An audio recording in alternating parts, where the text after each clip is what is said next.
Hello. Good morning. Good morning, everyone. Welcome to Devox. Thank you to be here. It's important for me because it's my first Devox Belgium in English. So, Who are you? Who are you? we. We are we. So you guess we are French. We are French. Yeah.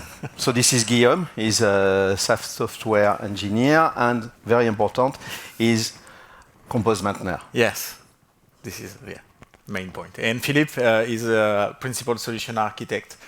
He's helping our customer to set up their project properly and give them idea to. To be short, Guillaume is doing the software, and I try to explain people how to use the software. That means that my developer experience is not good enough? No, Okay. it's perfect. Today we will explain some complex things, but with only subject, verb, complement, because again, Sentences. Very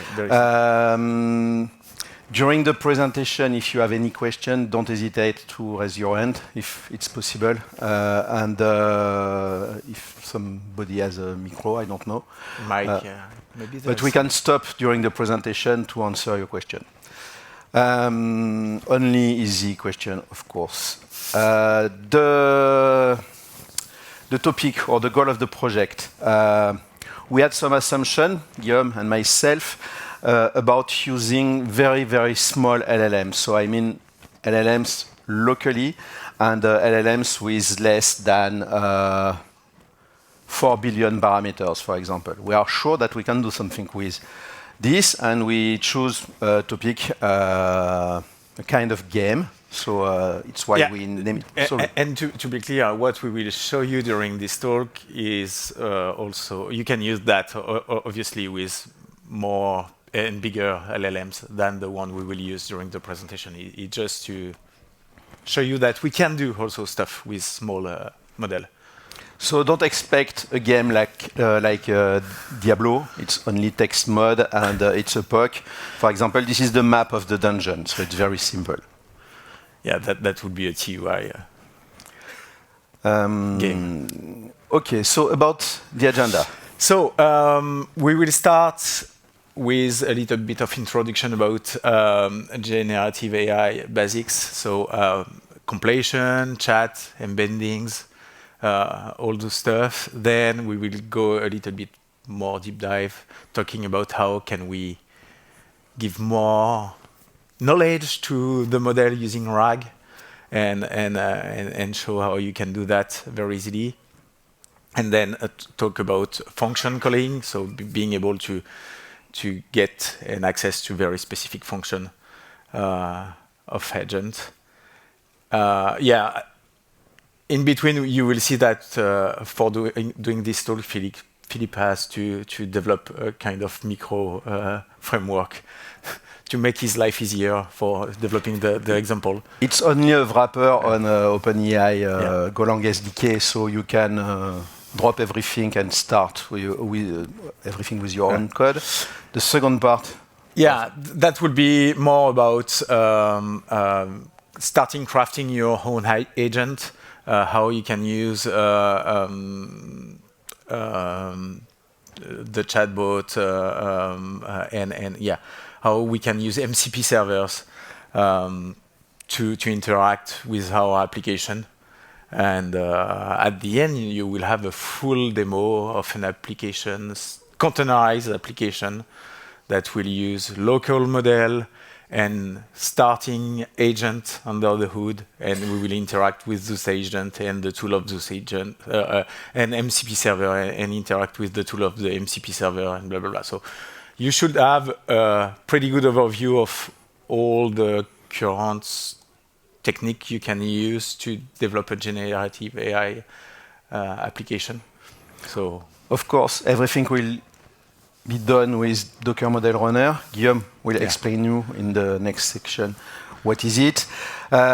So we will have several AI agents with tiny language models. I think it's not an official name for very small language model, but I like it.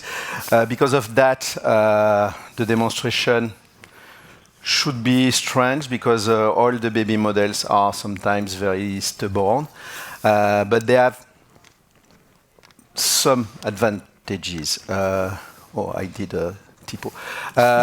There is less resources consumption.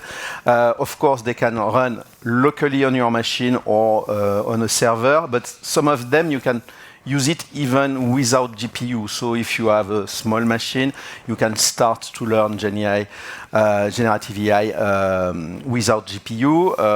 An important thing, of course, is the privacy. And honestly, it's very fun to experiment with small model and trying to get something that is usable. There are some constraints when you use tiny models. The context windows is very small, so you cannot send a prompt very like this to the model because the model won't be able to focus on the data, and probably the answer will be totally silly. They are trained on a small amount of data, so they don't know everything, but sometimes it's useful because you can send your own data for the knowledge of the model. They have, as I said, fewer parameters and limited capabilities. But for a lot of use cases, tiny models are very nice and very useful. Okay, let's start. So before we go into the details of how you can develop your own GenAI application, what we will have to do is to run a model locally. And for that, Docker provide a runtime engine that you could use to easily manage your AI model locally. You know the Docker way, using push, pull, all the commands you already know if you are using Docker. So that way it's pretty easy and straightforward. It's basically Llama CPP engine running with some specific bits we need to interact more easily with container on our side. So yeah. And in the future, we will provide other LLM engine. Yeah. So it's not official. Yeah. So I can't give a name. I cannot give a name. But you can imagine it starts with a V. So we have a push-pull model from Hub. So if we can do that, you can imagine that we are able to package model as OCI artifact. So model runner is able and support GGUF files, but also OCI artifact package for your model. All the model that you will install and run locally will be accessible via an OpenAI compatible APIs. So it's very straightforward. If you already have an application that is using OpenAI API, you should be able to run them locally using Docker Model Runner without any changes, almost.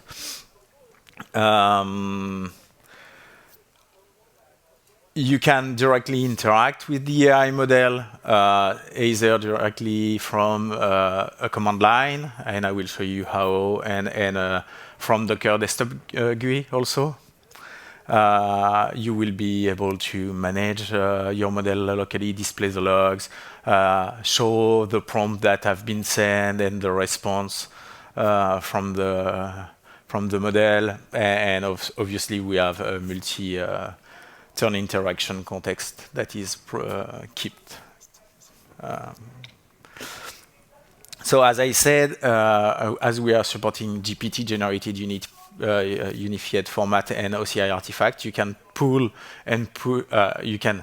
model from either Docker Hub or Hugging Face, and you can package the GGUF model into OCI artifact and then push into any OCI registry.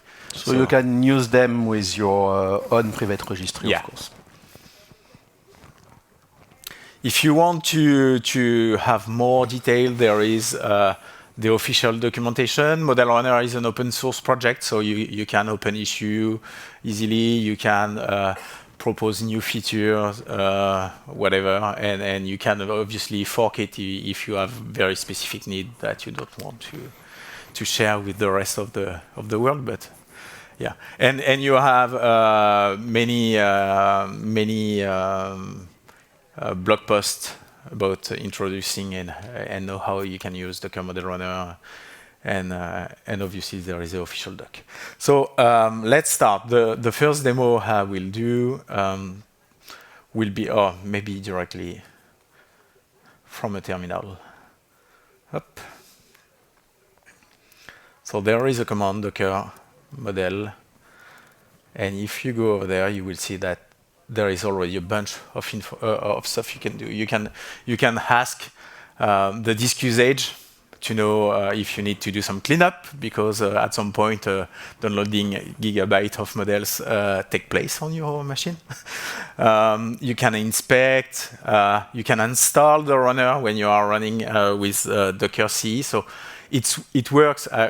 What we will show you, it's using a Mac machine, so we have Docker Desktop installed, so Model Runner is running inside Docker Desktop, but you can run Docker Model Runner with the Docker CE engine also. So you don't need to have Docker Desktop to use it. We can list the model package them or whatever, and what we can do, it's so Docker model list ls. So there is a bunch of yeah, this is Philippe machine, so there is so many models you can't imagine. Oh, I did. So what I will do is use the run command and then ask the model, who are you? So I can do it very easily with the command line. That means that you can script the command line and use it to do some stuff. So okay, I got an answer. So he's an artificial intelligence, perfect. But I can do something more interactive. So if I remove the prompt directly from the command line, I just go into an interactive mode and ask the same question. So now I can start to have interaction and test the model. So if you are crafting your own model or testing some RAG capabilities with your model, you can start and directly use them with the CLI. Cool. And yeah, the last one I wanted to show you, but just to show this is possible, there is a package function that will allow you to take the GGUF file format and create an OCI artifact from that. So you can pretty easily convert existing model to an OCI artifact packaging, so you can share with your private registry if you need. If we go into Docker Desktop, there is a model panel over there, and as you can see, there is a bunch of models, as I said, Philippe, but you can have exactly the same interaction. So you can test your model directly. What is interesting is that you can inspect, so have more information about the model, the number of parameters, quantization, everything. And you can see, I use the same command. You can see all the requests that have been done. If I click on it, you can see the prompt that have been sent. You can have more detail about the request. You can see we ask specifically to talk to this model with this message, and we were using streaming. I think maybe one of them is not using it. They are all using streaming. Streaming. But if I do the same on another one, it's very useful if you have to debug some GenAI application. you can see if the parameter were sent correctly and properly, blah, blah, blah. If I go back to model, there is, so the request, you can see the request done to all the model. So not only, you don't have to go to a very specific one, you can have a full picture of the request done above all the model. And there is also the logs of the model runner itself, so that could be useful also if you have any trouble to debug. And you have a link to Docker Hub where some models are stored and available, and then you can pull them directly also from the UI. Okay. Let's start using a model with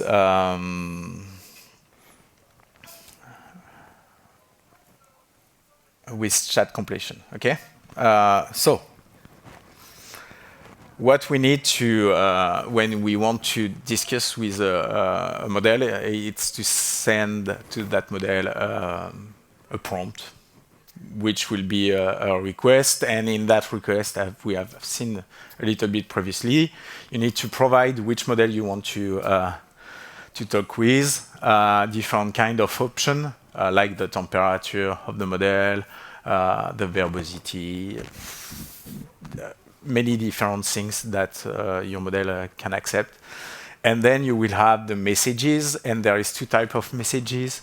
The first one is the system messages, which is the instruction of the model. So you will tell the model how he should behave. I don't know. We have a friend that is very happy to configure his model to chat like a pirate, for example. So, I did a mistake on the sketch. I forgot there is other kind of messages. Yeah. Also, but yeah, okay. So for what we will target, that will be enough. So you will give the instruction to the model and also the context, so the information that could be useful to the model to answer. And then there will be a user message where you will have the query itself.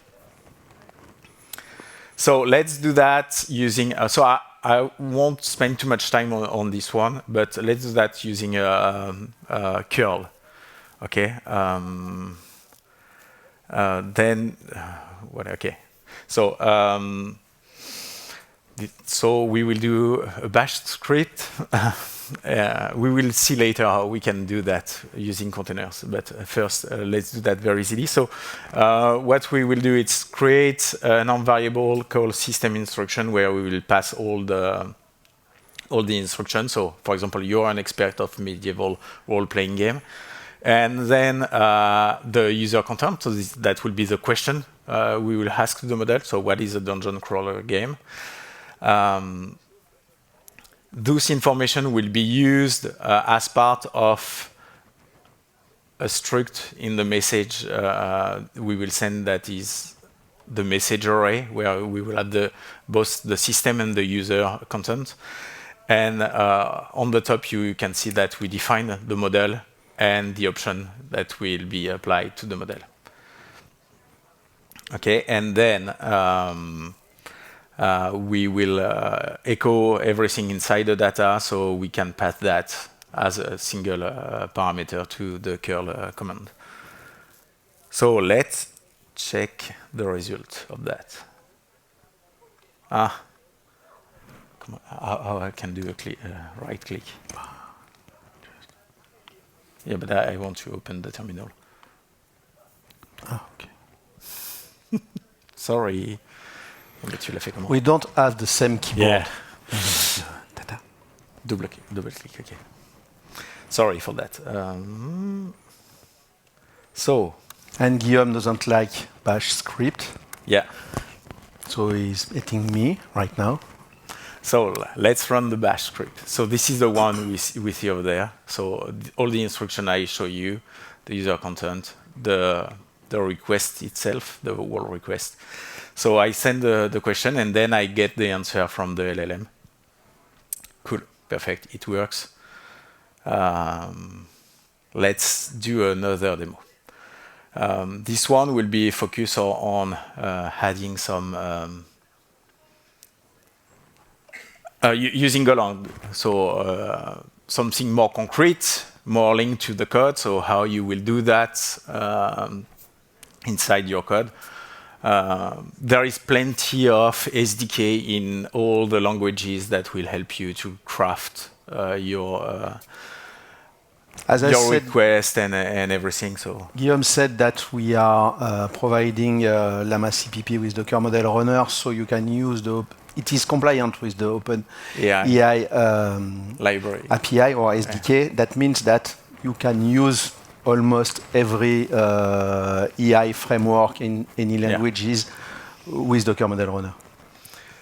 And in our example, we will use the OpenAI SDK. So what we will do is create a new client, connect that client to the URL of the so hard-coded URL of the model of Model Runner. We won't provide any API key because we will run that with local model, so we don't need to have any OpenAI API key.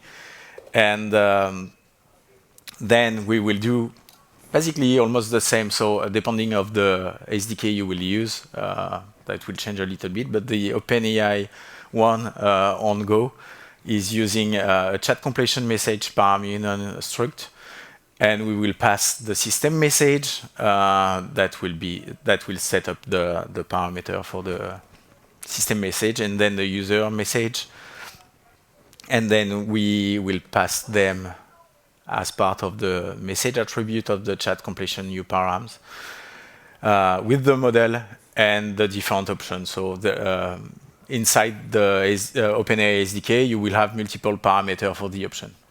So the temperature has its own definition, for example. And just to ask and call and send the request to the model, will be just using chat completion new command, and then you will get back the results, and you will be able to print that.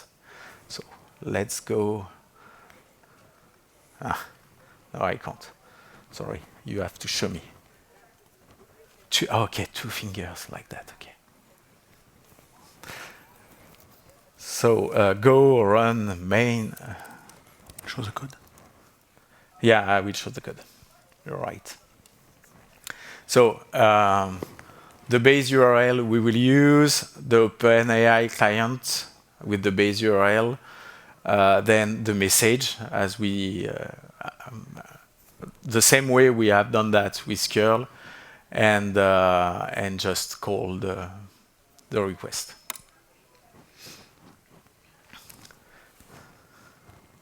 This time we used Qwen 2.5 latest model, so it's around 4 billion parameters. So that's why it's a little bit long on my laptop. And also you can feel it's a little bit long because we are not using the streaming option right now. This is something we will do straightforward because we are waiting for the model to complete his calculation and send us his feedback. When we can use the streaming option to get, you have seen that already when you are using ChatGPT or Claude or whatever. You see that he's starting to answer you, and you get the chunk on the flow. And we will see how we can do that right now. So doing that using the curl demo we had, the only change we will do is using the stream through option over there. I mean on the request part, because obviously what we will need to do is to have a callback function to be able to consume the feedback and the stream feedback. And that will be done using a while loop that will extract the JSON data we get every time something is sent to us. Okay, so demo. No, that would be painful. I'm here just for this. Okay, perfect. Okay, so let's run it. And then you see that the answer is starting to print before the end of the full completion on the model side. When you can use the stream version for the user experience, it's always better. Yeah, definitely. That's why we finish with those examples. It's just because that provide better user experience. The user doesn't have to wait too much. It starts, things are happening. So it's definitely a better user experience. So let's do the same using Golang. The main change will be the call function that we will do. We will call a new streaming function when we will send the request instead of I don't remember the name of the previous chat completion new, I think it was. So, and what we have to do is to loop on the iterator, the stream iterator we have to display the chunk. Again. Sorry. Oh. That would be the running gag.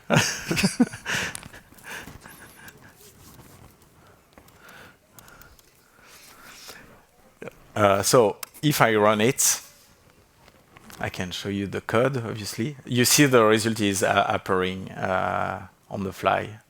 And what we have done, as I said previously, just using nothing changed when crafting the request itself. That's exactly the same configuration. The only change we have done is we are not just calling and sending the request the same way, and then we get the string, and we have to loop over there to display the results. And you see we used always temperatures equals 0.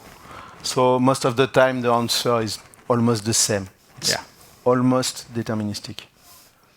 That's it. So this is the way you can run a local model using Model Runner. You see that we use the OpenAI SDK to interact with the model. So there is, if you already have application using LLM, you can test it locally now with smaller model, and then go to production with bigger model without any change on your side.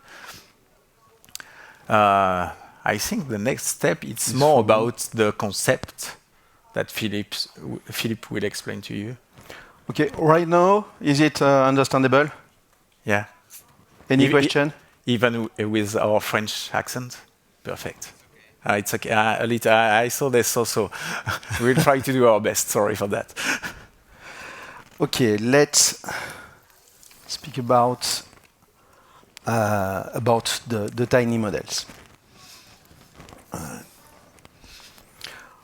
Okay, so as I said, small models are like babies. So you need to explain them everything and how to reason, how to do something. And most of the time I'm playing with the Qwen.5 0.5b version, billion parameters version. It's very small, but it's very useful. You can even run it with Docker Model Runner on a Raspberry Pi. Choose the version 5 with 8 megabytes of RAM, but it really works. The Qwen family is this one, for example. You can find all of this on the Docker Hub. The 1.5 is not bad, and sometimes for demonstration I prefer to use it because I know that the answer will be more accurate, for example. So there are some important parameters for the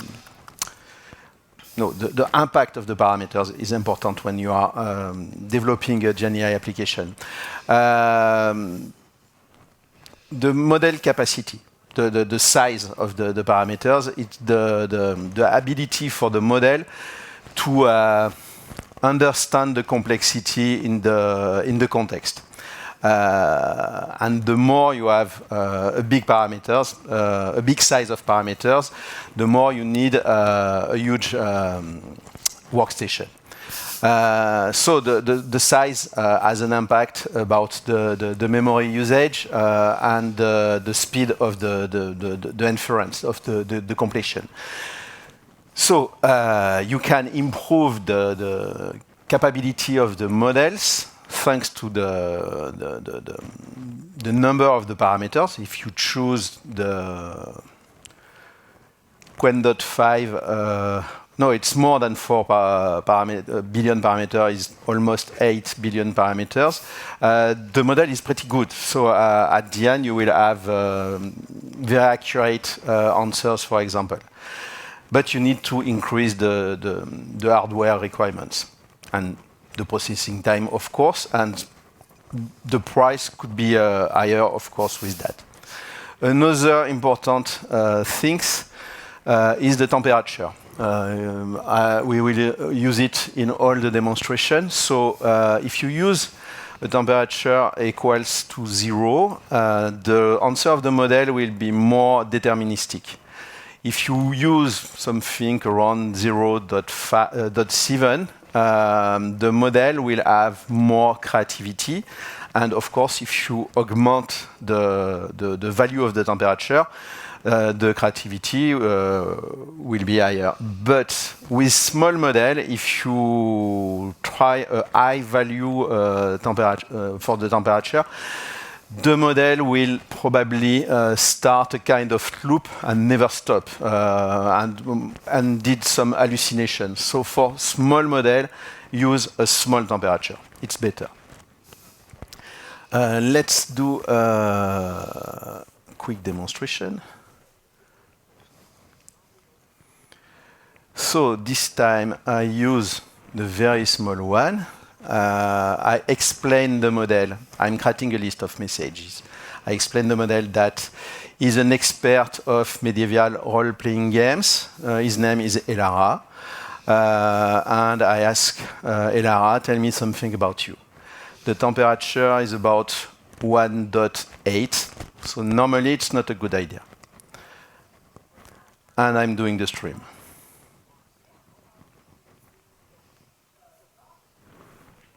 Oh, that's cool. You know how to open the terminal alone. So, normally, with this temperature, the model is going very mad. Let's try again. Ah, yeah. Better. You see, and it's never the same answer. If I try with 0.0, as Elara, we try again. Yeah, you have it almost exactly the same one. I think this time it's even the same. Yeah. Let's try a third time. So you see, the temperature has really an influence, an impact on the completion, on the result.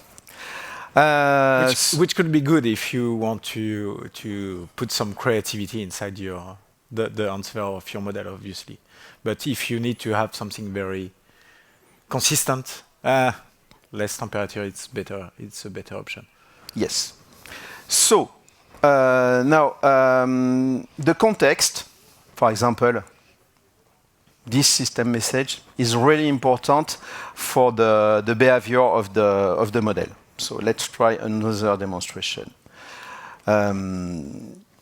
I will try to give the model a kind of personality.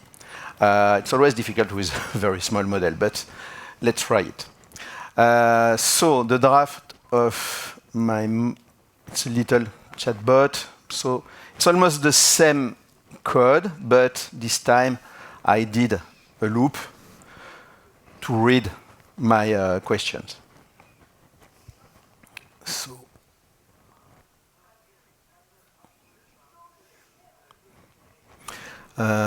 So it's the same context, temperature a little bit high.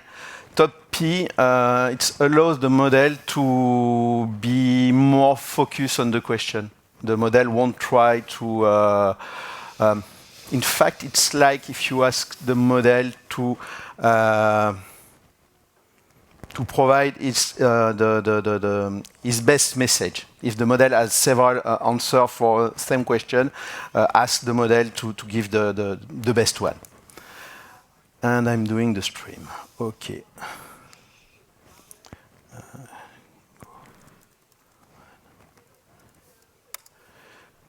Yes? It's a matter of... we need to repeat the question. Yes, sorry. How do the model know that it is the best one? It's a matter of probabilities, in fact. So... and what is the best answer?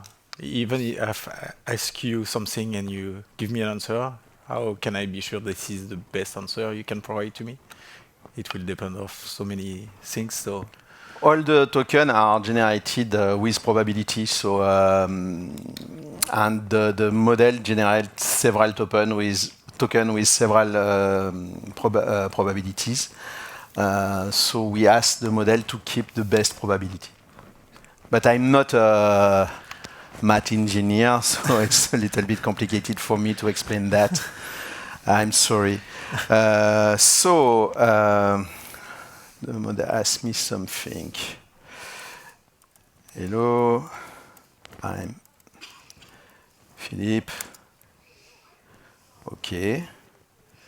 Who are you? So the model is able to answer that is Elara or she is Elara. Okay, sorry. My buddy is Guillaume.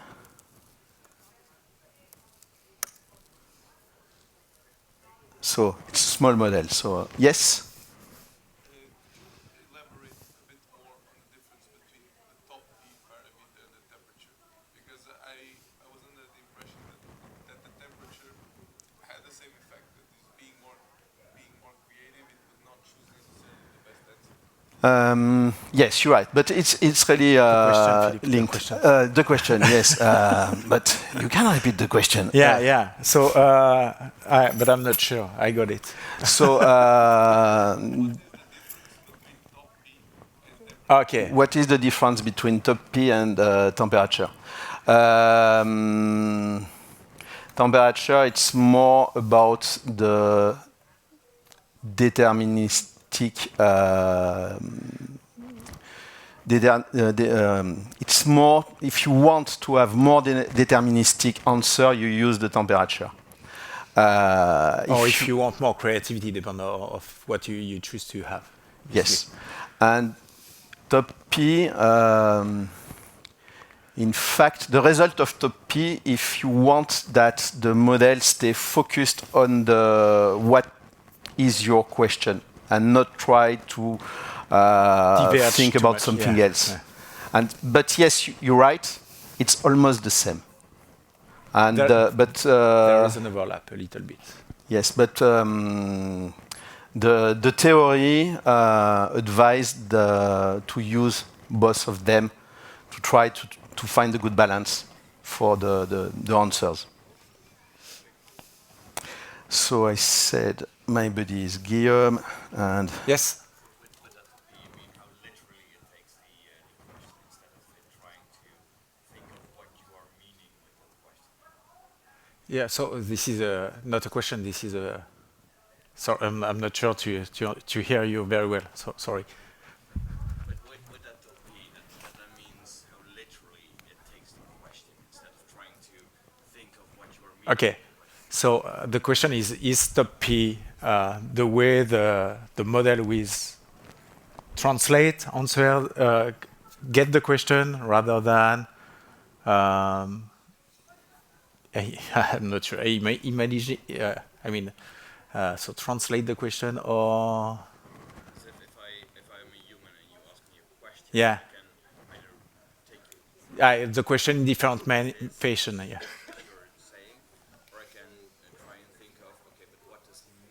Okay. So yeah, is top P about understanding the question or translate or try to know what is the question? This is that. So if I am the model, yeah. I have the top P, a high top P value, you will ask something. You will ask me something. I will have several answers because there are several possibilities of answers, and I will give you the best answer. The best answer, but I think it is the best answer. But it's only a matter of probabilities. So it's more about staying focused on your question without trying to understand what is your question. Yeah? Say you have set it very high, so we try or low, for example. To B is low, Yeah? and it's trying to guess what you mean. Can you influence how it guesses? Say you have like 10 answers to pick. Say you want, it's my X channel, I want this answer to be the top. So Can you influence that? Can you can we influence with the top P which will be the first guess? guess and the third guess? I'm the container expert, not the AI one. I hate you. This one is for you, Philippe. Sorry. I'm not really sure. I know that the value of top P has an influence, but probably if you add some instruction in the prompt, asking the model that if the question is similar to something, prefer this answer, something like that. So you have to play with the values and with the prompt or with the knowledge of the model. Yeah. And in the case of small models, it will be difficult because honestly, it's very curious. I'm doing a little bit of anthropomorphism. I'm sorry for that, but they are really acting like babies, and sometimes they are doing what they want, only what they want. Okay. Let's continue. It's okay. So who is my? So I tell him my buddy is Guillaume. Who is my buddy? And the model tell me you are my friend. We can explore a variety of magical and mystical adventure together. That means that the model, my bot, has no conversational memory because we need to implement it.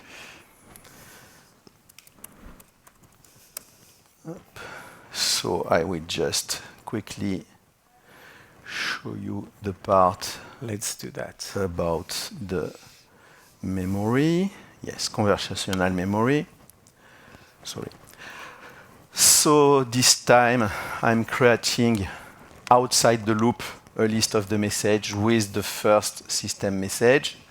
And then I will add every user message to the list of the message. Then I will keep the context. And when the model will answer, I keep all the chunk inside the answer variable, and at the end I will add the result of I will add the answer to the list of the message. And this kind of message is assistant message. So we have system message, user message, and assistant message. And we have tool messages, but we will see that later. So I will try again.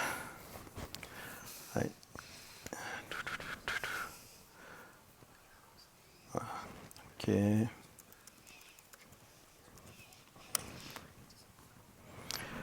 Is it easy to everyone to understand the Go code?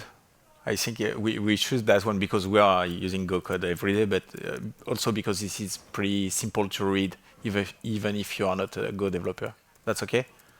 Cool.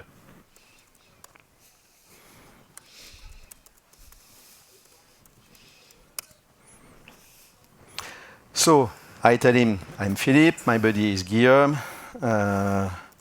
who is my buddy. That one he remembers me. Or she. Okay.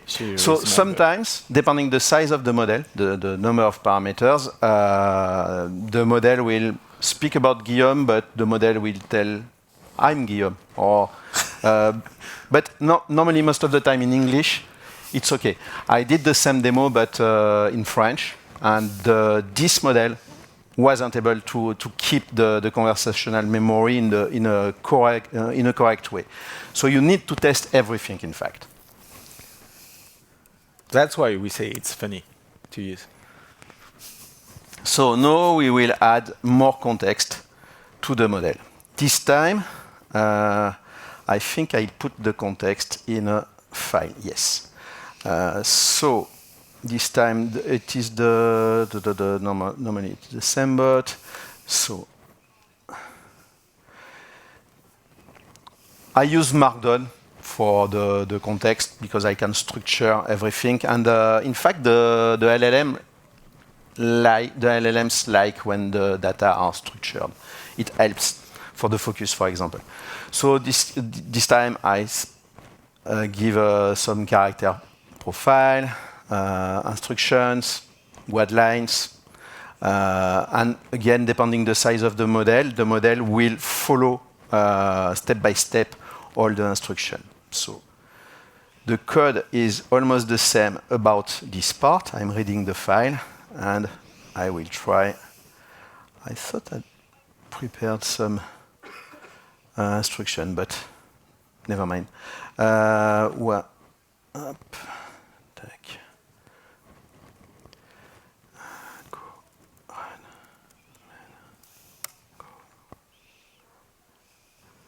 Okay, so what is your name? My name is Elara, the human source RS NPC in a fantasy role player. So you see, the model is able to retrieve the information. And also, if you look at the last line, this is keep response concise and engaging. So that's why we have only one sentence. It follows the instruction you give. You can try something. Tell me something about you. Okay. So the model stay brief in the answer. So now we will add more information to the model. But sometimes, with the list of the messages, with too big context, the model should be struggle to answer. And for example, I don't. I never remove any messages of the conversation. So at a moment, I will have a memory problem, or the LLM will have a memory problem. It's why sometimes this demo could fail. So this time, it's the same instruction, but I will add more information about the LLM. The age, something about his family, the occupation, the appearance, clothing, food preference, and so on.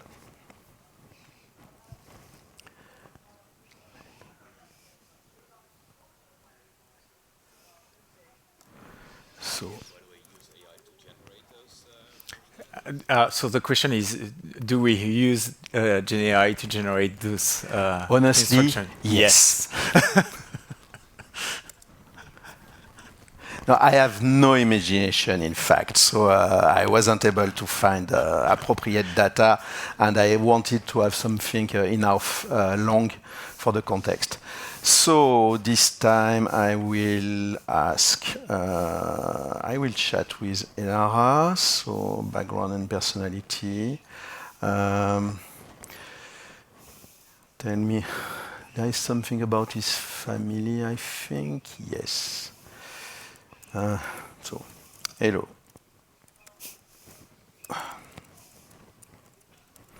That's okay. Yes, but it's me. How old are you? My age is 28. Perfect. Tell me something about your family.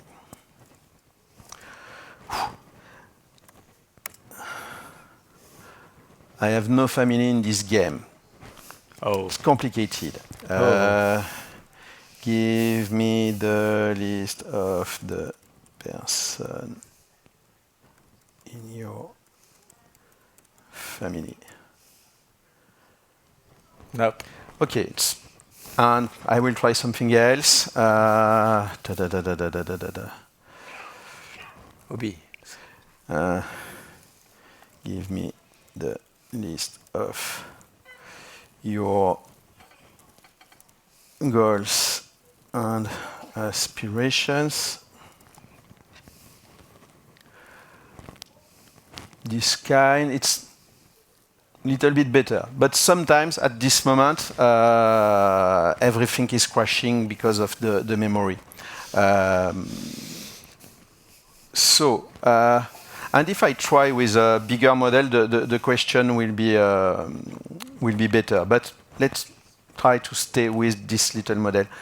Okay. So, yes, of course. The last command you ran with the main go, which context was loaded first? The first context was the system instructions, Section 1, yeah. and after the background and personality. Okay. And if you reverse that, behave differently a bit?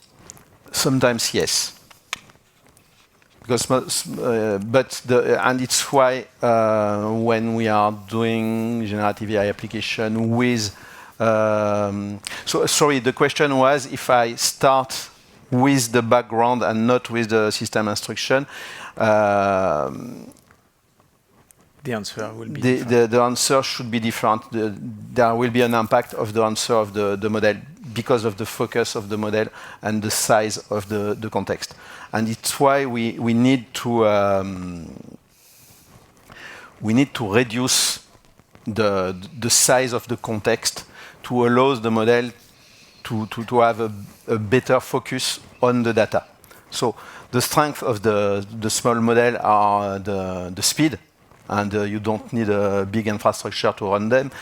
But the weaknesses are related to the context. If you have too much context, you will have some problems because the model is not able to focus on the question. You will have too many messages, so the messages become a part of the context. So at the moment, the small model is not able to be useful, in fact, to give something accurate. So for that, how to reduce the size of the context, but staying with the accurate context, we will use a method or name RAG. Sorry for that. I will just exit. So RAG, it's for retrieval augmented generation. So we will break all the data, all the context in small pieces to try to help the model. And then the goal of that is to make context smaller, but we need to keep the context relevant or accurate and related to the user question. So with that, it's like helping the model to remember a large amount of information, but piece by piece. And then at the end, the model will have a better focus because less data to keep in mind. Yes, thank you. And of course, we will load less data. So for that, we will use what we call embedding. There are embedding models. The role of these models are to calculate numbers from a piece of text. That means the embedding models are able to transform the signification, the semantic value of a piece of text, or even images, but in this case we speak about text, in a mathematical representation. So an embedding, it's a vector representation of a piece of text. And then we can calculate distances between embeddings. So if some piece of text are close, we will extract only the closest piece of text for creating the context. For example, it's in 2 dimensions, but we can think about the vectors like we put all the animals in a part of the sketch and all the fruits in another part. And of course, apple, pear, and banana are closer than Rabbits. Yes. And cat. Thank you. So it's useful, the embeddings, for doing semantic search to do some search words in document. Similarity search. To recommend similar product, like in Netflix, when you are seeing, you saw a lot of series or films, Netflix is able to provide you some similar series. It's the same principle. So for that, you need embeddings model. They are not LLM. It's just embeddings model, and they have only one job, just generate numbers from a piece of text. In this, you need to test this kind of models to be sure that they provide, that they have enough precision, for example. If you are working with only in English, for example, the second one is enough, but I said I did a French demonstration of on the same topic. I have to use the Granite embedding multilingual version because with the other one, the French text was totally silly. In fact, the answer by the model and the numbers wasn't related really to French signification. About the distance, there are different ways to calculate the distance between vectors or embeddings. I use the cosine distance to calculate the distance between 2 vectors, and then I will be able to measure the similarity between the vectors.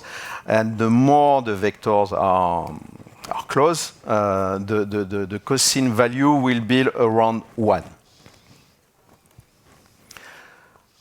It's just a representation of the result of the cosine distance. So 1 means the vectors are identical.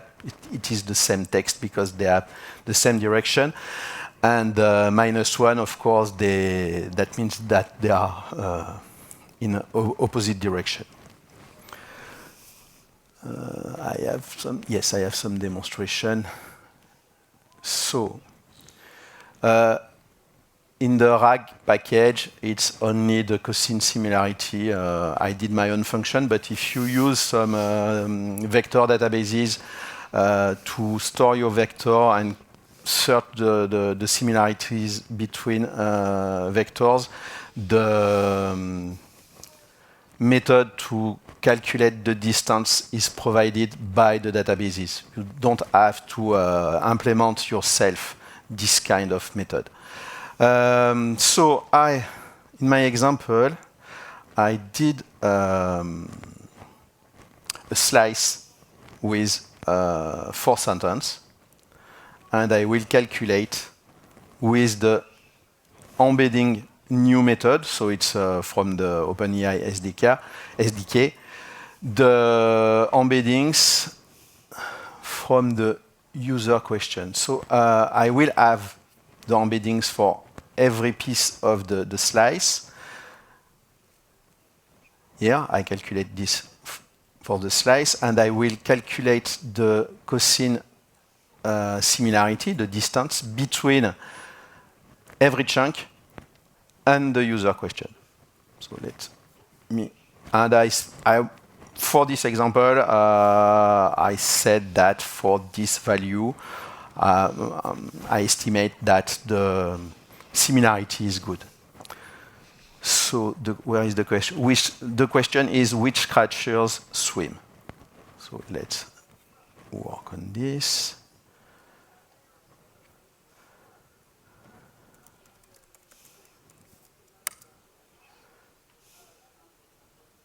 So you see orcs run in the forest.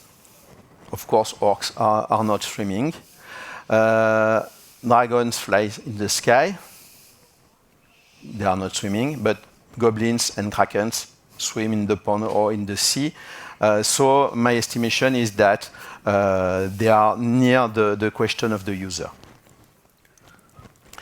And let's do another one. This time Much more details. Yes, so my chunk are bigger. I'm creating a vector store, so I added some code in the rag package, but it's only in fact a structure to store the result inside the JSON file. It was just to show you what is an embedding, visually speaking. So I'm doing the same code.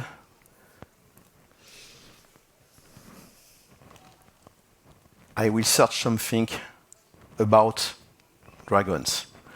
I will do the similarity search, and I will get only the two results that have at least cosine similarity around 0.6.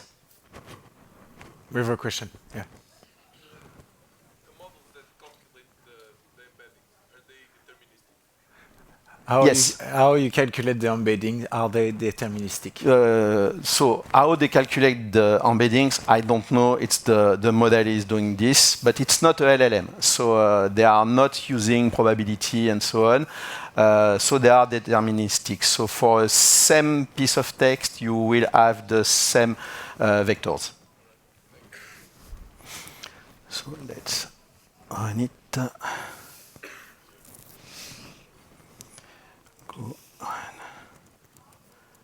Go.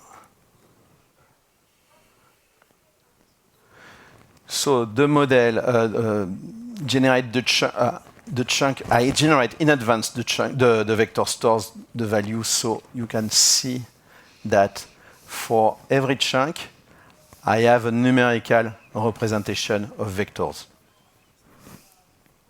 I won't do the demo right now, but if I remove everything and I restart the chunk calculation, the numbers will stay the same. So, and you will be able to do it because everything is inside the GitHub repo that we will share with you, and you will be able to run all the tests, the shell script or whatever, so you will be able on your side to test it, play with it. So you will be able to remove the file and or rename it and check that there is no diff when you regenerate everything by yourself. Okay. So the model, the embeddings created in fact 4 set of vectors. The model was the cosine similarity, when I did the search similarity, was able to find something that very close of the question. It was, and this is the result. And I think this is the same. I probably use a model to, let me check. I have no memory.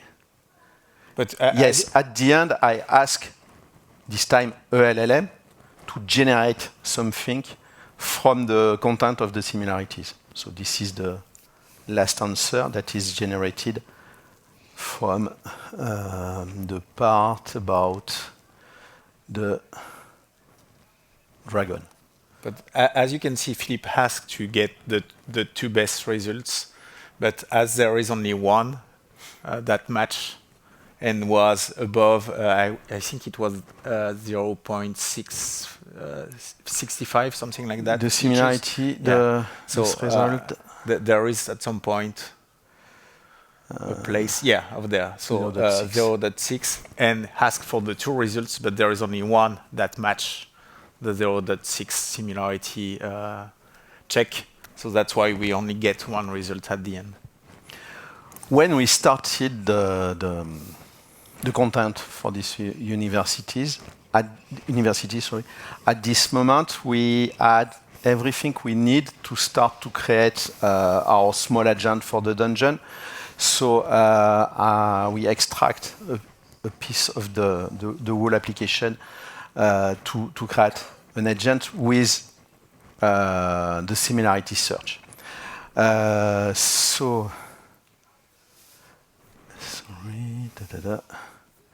This time I will use the wrapper we did for create the agent. If I click on it, I have a singleton to get the agent. I'm creating the agent by first generating embedding from the context and the instruction of the agent. And then I use the new method agent. So this use the OpenAI SDK with the model, the temperature, and the list of the message and at the messages. And at the beginning, I have only the system instructions. And the context. So I will, like the former example at the beginning of the presentation, I have a loop, a prompt to ask to get the user message. I added some command like buy to quit, of course, but when you are working on this kind of application, it's just my advice, but add a command like /memory to get all the list of the messages to be sure that all the conversation is available, that you don't miss something, and so on. So I do first a similarity search. So there is the function at the end of the code, but it's just using RAG to find some similarity in the background and system instruction. And then with all of this, I mean all the similarities, I will run a stream completion, like at the beginning of the presentation. The background is the same as we used in the former demo, but this time I will use with RAG. So let's see if everything is better. So I will use the same model. And if the demo fails, I will use a bigger model, just in case. The temperature is set to 0. I will use this file and this file. For the embedding model, I will use the MX by embed large model. I think there are several models on the Docker Hub, but this one is not too big, and is fast to calculate the embedding. The similarity limit is about 0.5, and I will get only the 2 first results. I already calculate the embeddings, so let's go. Script file again. Sorry for that. Yeah, we will see how we can use container to avoid using it's the next section. Script. Yeah.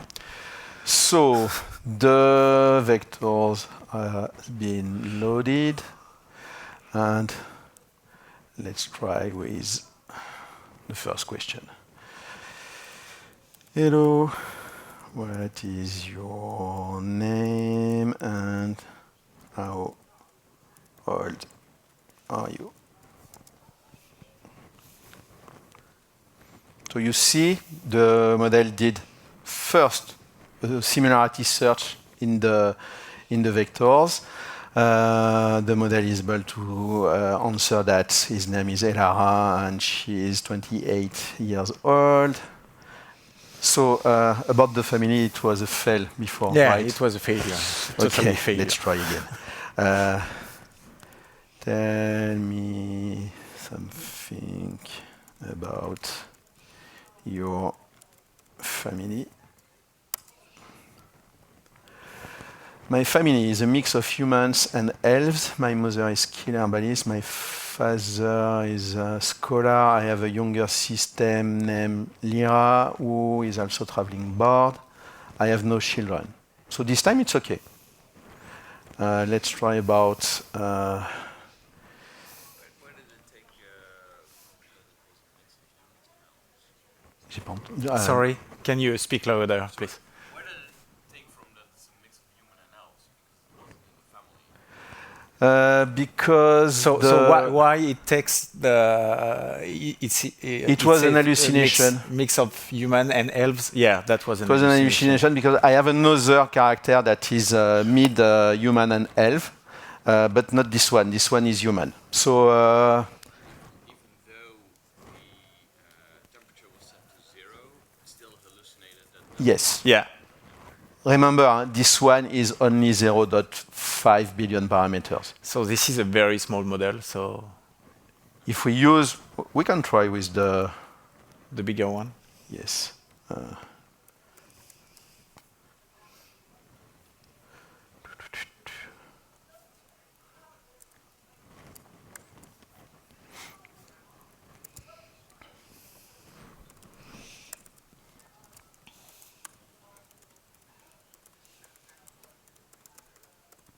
So same prompt. Be sure that we have exactly the same question.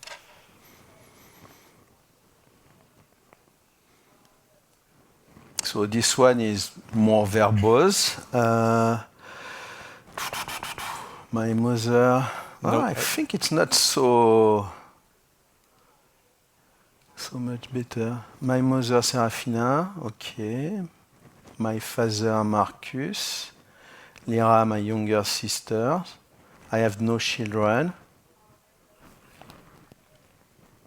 And at least this is not creating false value the same way. This is more about creativity over there than having something really wrong, as we have seen with the previous example. And I will no okay. And the other question was tell me about your goals and aspirations. Give me the list, the simple list of your goals and aspirations. Complete research. Elemental fusion magic, yes. Long-term dreams, establish. It's easier with the smaller one because. Yeah, he basically takes what was written and just. Yes, so that means that the bigger one is more focused than the smaller one. Yes. Do you think adjusting the top P value will help with the hallucination? Will the top P value help with the hallucination? I read that if you use both temperature and top K, that helps about the hallucination, and some models are able to use a parameter name repeat last n or something like that, and if you set it to it's around 2, it will help too, but I think Llama CPP does not understand these parameters, so it's why I didn't use it. Right now I'm using only temperature and top P, but with other LLM engine you have top K that can help too, and the repeat something. The repeat something helps to stop the loop of a model. It's like punishment for the model, in fact. So I don't have the appropriate word, but it's something like that. And that was, we have our first non-player characters. So I think it's your turn, but what is about the time? No, that's okay. We will do the containerization part, and then we will do a break. Sorry. Thanks, Philippe. Now we have the basics. We know how to run a model. We know how to use RAG. The idea will be to use all those stuff within a containerized application. So how can we make the container world meet the AI world very easily? And for that, we will be using Docker Compose. That's why I'm here. And what we have done is to give you all the tools to make your configuration effortless and be sure that you can very easily get access to the models, either the chat model or the embeddings one. Be sure that that could be, we are staying with the OpenAI API, so that will be very easy for you to just use what you already have, or be sure that you will be compatible in the near time if you are not using Docker Model Runner anymore or whatever. Okay, so may I just do a remark? All the example you saw, if you change the URL of the engine, you can use it with other engine. Yeah. So you are not vendor lock-in to the Docker Model Runner. But don't forget to pass your key at that time, because that would be asked.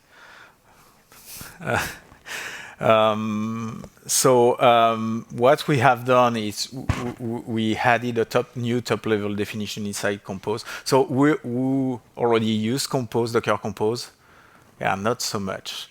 So just to let you know, Compose is a file format and a runtime that will allow you to define multi-container application that would be very easy to restart and reuse. So the idea is to make it simple to add also AI capabilities into this configuration. So we added a new model, top-level definition. We will see what it means after inside the Compose specification. So it's already working with Docker Model Runner, but there is a support in Google Cloud Run incoming. They have done a demo during the last, I don't remember the name of the conference, but in a conference last June in Berlin, we are developer conference. So the support is incoming pretty soon. And it will be very easy to attach one or more model to a service. So first, we need to define the model we want to use in our application. So for that, you will be able to define the list of model, and for those model, you should put a name that will be the name used internally for Compose to know which model we are talking about. Then you will have, and this is the only mandatory field with the name, the model. So this is the OCI name of your model, so to let Model Runner know, or Google Cloud Run, how to get the model. And then you could pass multiple other arguments like context size. The runtime flags will be the temperature, the verbose mode, many different options you can pass. Okay. So so the simple definition is this one. I give a name to my model that I will use internally inside Compose. So embedding model, for example, and then I choose the AI Granite embedding multilingual latest model. So I just put that as the model attribute. If I want to have something more precise, I can define another model using Quen 2.5, specifying a context and adding the temperature and the variables prompt or stuff like that. So you should be able to define a list of models, and then we will see how we can attach those models to the services. So in Compose, the services is a definition of the container that will be running your application. Okay, so you can imagine having a service with the database, a service with a front end, a back end, whatever. How can I, for example, pass given access to my model to my backend application? So it's pretty simple. We also have a model attributes in the service definition that take a list also. So we will be able to attach more than one model at once. And we can choose or not to configure how the information will be passed to the application. We will see that later. So I use a name non-player character model for my model, and then inside my service I say, hi, I want you to use the non-player character model. That's it. Pretty simple. So what happened under the hood? We will have more detail later, but we are calling model runner, and model runner give us back the model name and how to access the URL to access to the model. So if by default you don't specify anything, Compose will use the model name you have defined inside Compose. So the long one, for example, over there, non-player character model, and then just put a underscore model suffix to it and URL, so that the information would be passed as an environment variable to the container using that name. But you can choose and define the name you want by setting model var and endpoint var. That means that if you are using, there is a very common URL used for OpenAI URL endpoint or something like that. So you can use that one if you want. So that means you won't have to change anything in your code to use it. Okay, so how it works? This way, same, we define the model, and inside the service definition, we instead of just passing the list of the model, we are defining a model var and endpoint var to be used. So yeah, how it works. Compose, when you do a Docker Compose up, when you ask to start the application, Compose will pass the Compose files you pass to it. Then it will begin. So it will do a bunch of check, and one of the check could be if you declare a service inside, if you declare a model inside the service that is not declared on the top model list. That will be something that will block you and say, hey, you want to use a model that is not declared. So there is some guards for you. On the other side, you can define a model on the top level that won't be used. And Compose won't do anything with that model. So you won't ask model runner to do anything with it because it's not part of the final Compose model in memory for Compose. So then it starts the process of creation and starting services, and it will check if there is any models definition for that service. If no, it continues the process, so create the container, start the container. If there is any model definition, then Compose will call model runner, and what model runner will do is check if the model is already present or not.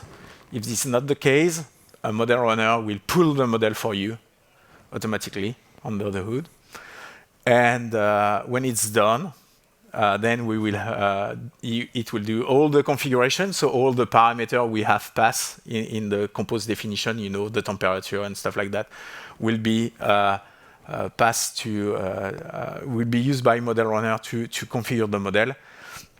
The model will be started by model runner, and then model runner will send back the model name, and the URL to access the model to compose.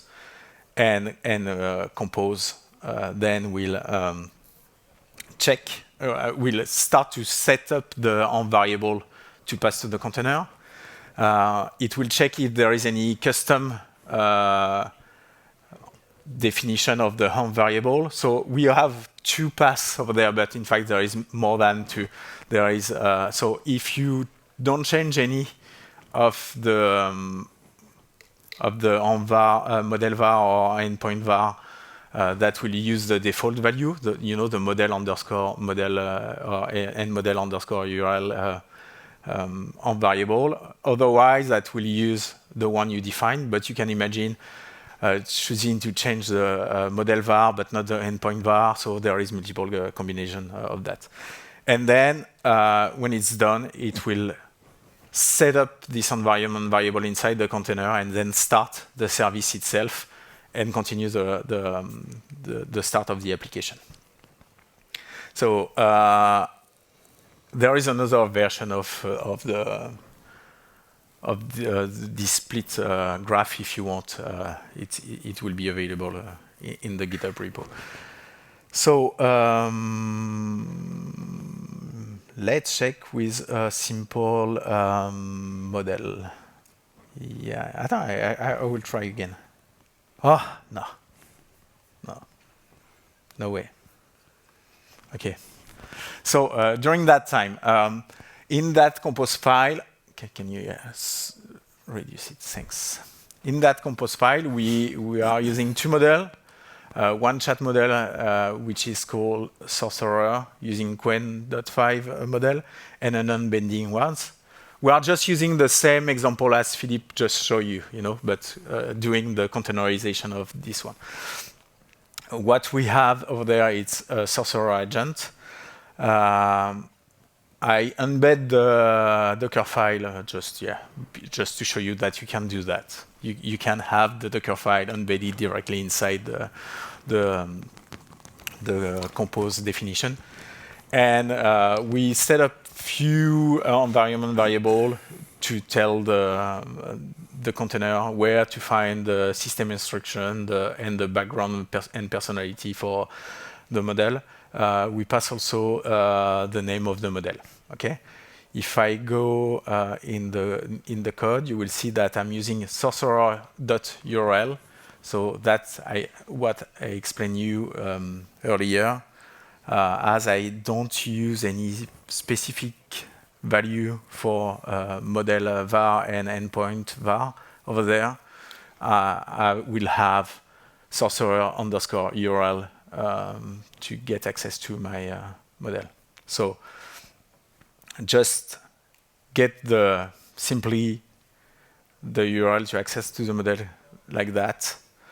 And if I go to the get sorcerer agent, you will see that I will get the model the same way. And if we go to the embeddings, that will be the same. We will get the embedding model name from the value. And if everything works correctly, yeah, but I have a shortcut on my laptop. I don't have to put Docker first.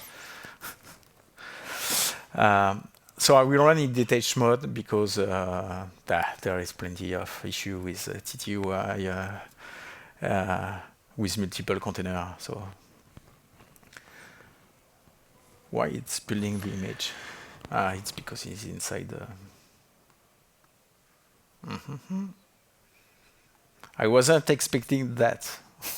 Yes, because I you didn't run it. Okay, perfect. So I don't know if it's pretty clear, but a few definitions inside the compose YAML file allow me to get new env variable or get the value to access to the model and the name of the model directly from into env variable from model runner, and then I can use them directly inside my application. So if I do a Docker compose attach, sorcerer Why it's not running? Maybe I made a typo. No?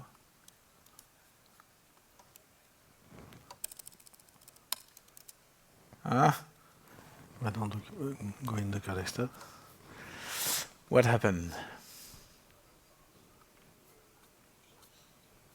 Are you trying to attach to the model or to the No, to the container that is using the model. No.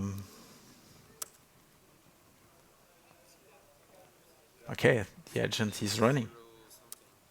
No, Compose knows how to use the name of the service and connect to it. But not today. But not today, yeah. Source agent. Come on. My bad. It's better. Sorry. So at least you have seen that Compose allow you to not use the name of the container, but you can use the name of the service, which makes your life way easier to access to any running container. You don't have to guess what could be the name of the container to get inside it. And so who are you?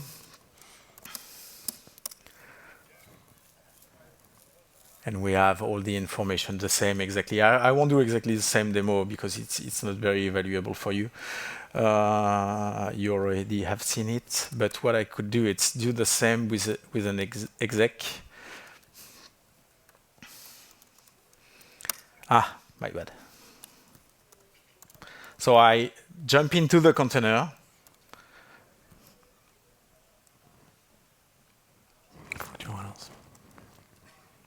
No, he's running. I stop it? Yeah, okay. The buy was quitting. So I'm inside the container, and if I do an env, the idea is to show you that you have the unbinding URL over there.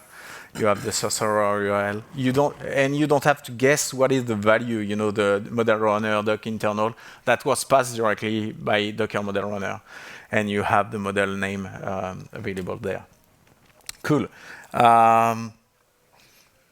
If I go to another example, a little bit more, not more complex, this is exactly the same. It's just to show you that I can change the way the home variable will be passed. So it will use LR model as the name of the home variable to get access to the model.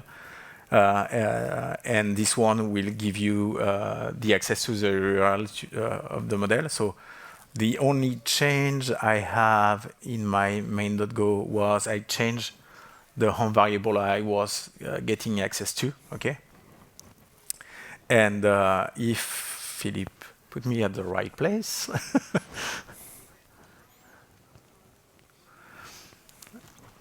If I do, maybe I forgot to stop the previous one, no? Yeah. Need to delete that one.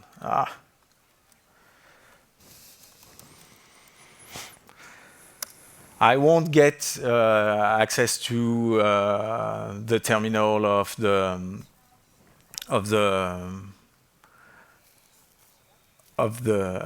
agent. It doesn't make sense. You have seen that already. The idea is just to show you inside the container that the value change in between. Come on, that's the same image. So as you've seen, inside the log, there is configuring, and there will be also a part of downloading if you don't have the model. So you will have to step the model to be downloaded before starting to create the agent. So I'm here, and if I do a env, then instead of having the sorcerer URL and so on, I will have the model runner base URL, and I will have LR model use as value to pass the information to my inside my container. The last one is the same, except that we'll pass the temperature here. So if I go back to the sorcerer agent, you see that Philippe was using temperature helper string to float and get temperature from a non-variable. That won't be the case anymore in the new example. If I go to get sorcerer agent, we remove that because it will be passed during the configuration of the agent done by model runner via compose instruction.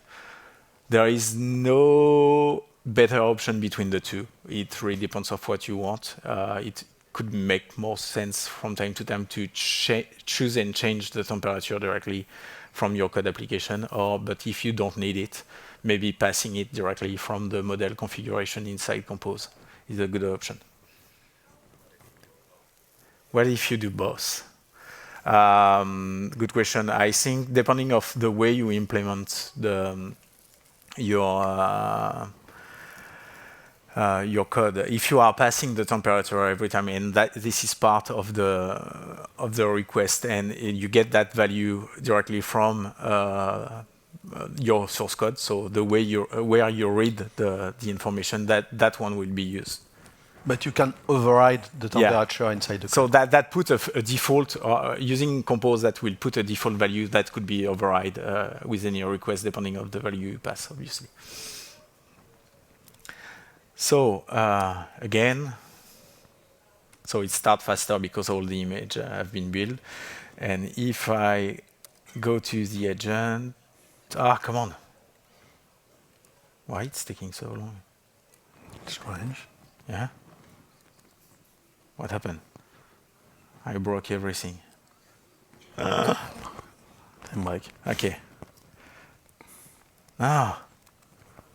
What is it doing? kill the terminal and restart it. Yeah, you have to restart it. I will try now to open my own terminal during the break, just to tell you.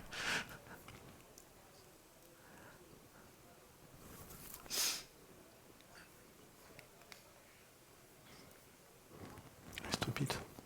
Yeah, please. So, let's restart it.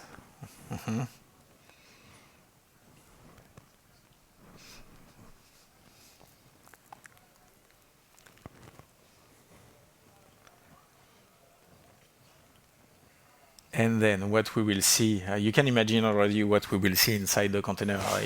We will see that it will work again, but without having the temperature specified. And maybe we will have more. No, I want to do the attached one.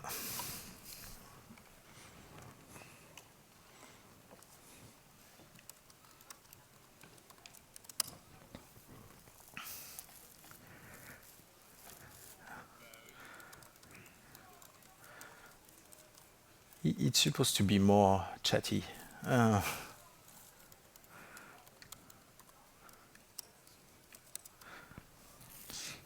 Okay, so I increased the temperature inside the Compose configuration, so I have a little bit more information than if I run it with the low level temperature. Oh, so that's it. So you have seen how you can use Model Runner with Compose to easily pass information to access to your model. And everything is running inside container, not using any bash script anymore.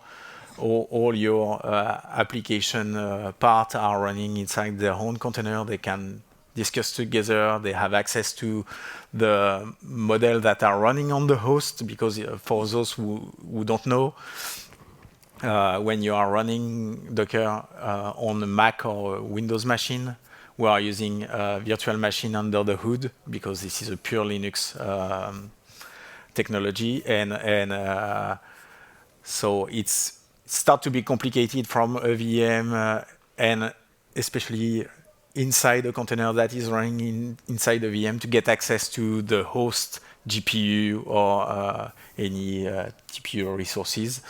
So Model Runner make that easier and do the bridge. So you can easily get access to your machine capabilities directly from your container. And that's just simple as that. Just pass few information and you get access to your model inside your containerized application. Let's take a break, 15-minute breaks. Do you have questions before the break? Or even during the break also. But if we can share to everyone, it's better. And after, we will take a look at function calling, and then we'll get more deep dive into MCP servers and how we can also run MCP servers inside containers and access to them. And then we will have a whole demo of our dungeon, because at the moment we are just talking to agents and sorcerer agent, but I want to fight against monster or stuff like that. Thank you for your attention, and see you in 15 minutes.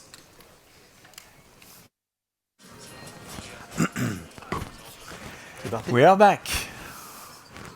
Okay, so next part, function calling with a large language model. So for some people, they are thinking that large language model can execute some function, method, and so on. But no, it's not possible. LLM cannot execute any code. They only generate content. So the function calling, in fact, enable LLMs, some LLMs, in fact, to recognize when in the user question a function should be called. The LLM that has the support of tools or function calling is able to identify at a moment in the user question that you want to run a specific tool. And I call it tool call. And the model is able to determine the arguments to pass to the function. And then the model will generate a JSON payload with the name of the tool and the parameters to be passed to the tool. Excuse me. So how it works. In fact, in the context of the model, you will provide a list of tools. And a tool has a name, parameters, what are the mandatory parameters, the description of the tool, the description of the parameters. And with this list, the LLM which has the tool support, is able to analyze the user message and to recognize one or several tools in the text. And then, in this case, the model will return the JSON payload with the information that are necessary to run a function. And then it's up to you to implement something to run a function from the JSON file, the JSON payload, sorry.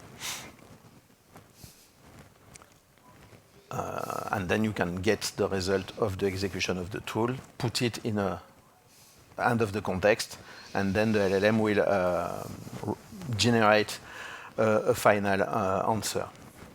So the workflow is like that. So there is the user input. The LLM that has tool call support will analyze the input, the text of the input, and will check if there is a function call or not. For that, the model will use the catalog of the tools. And then if the function call is needed, the model will return a JSON payload with the function or the functions, the name of the function, and all the parameters. The application will be able to use this JSON payload to make some treatment, execute function, and so on, and return the result to the LLM, and the LLM will do a completion again from this result. So an example of the user input is what is the temperature in Tokyo? Give me the address of the best pizzerias in Antwerp, and so on.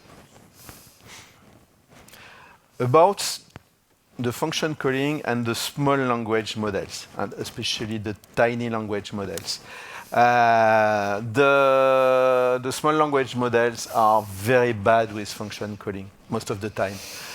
So you need to do some technological search. In fact, you need to search and test a lot of models to find the model that will be able to answer correctly, that will be able to detect correctly the function calling. And you need to be very precise in the definition of the function or the tools. And then you can sometimes even guide the LLM with the prompt, but normally, in the case of the function calling, the prompt is automatically deduced by the description of the tool and the description of the parameters. If you need some resources about small language model or local language model and function calling, we will provide at the end the repository, but on the Hugging Face website, there is a specific page, the Berkeley function calling leaderboard, and they test a lot of model and give the ability of the model to use function calling. I'm convinced that we can do function calling with small language model and even tiny language models. And some of them are promising. They are not in the Berkeley page, but for example, there is one model named Juan Nano from the Menlo company. You can find it on the Hugging Face website. And honestly, it's pretty good for a lot of use cases related to the function calling. So now time to the demonstration. Yes. With these function calling, the tool support, also with the top K and the repeating whatever it was functions. Not all LLMs do them or understand how to use them, right? Yes. How do I find out which ones can use those functions? That Repeat the question, please. So the question was with all the top key temperature and now the function calling that are not supported the same way or even not supported by a certain model, how can you find the model that are able to support this kind of feature? I think the Berkeley page is a good point to start because there is a bunch of tests around support of tools and how they behave and how they detect the tools properly. So you could assume that all those LLMs are able to support tools, basically, but there is obviously some that are not listed in there. So in fact, for example, on the Docker Hub, in the EI section for the model, I think it's at the bottom of the page. On each model page, you will have label tools with a check case or not. And it's the same on Hugging Face. Not for only models, but when the company is well disciplined, they specify if the model is able to understand the function calling. But yes, you have to make a small effort, in fact, to search what are the models that are able to use function calling. And sorry. There is no filter. Oh, maybe I think maybe on Hub you could have a filter to say I want to search only model that are supporting tools. I think there is something in your game face tools.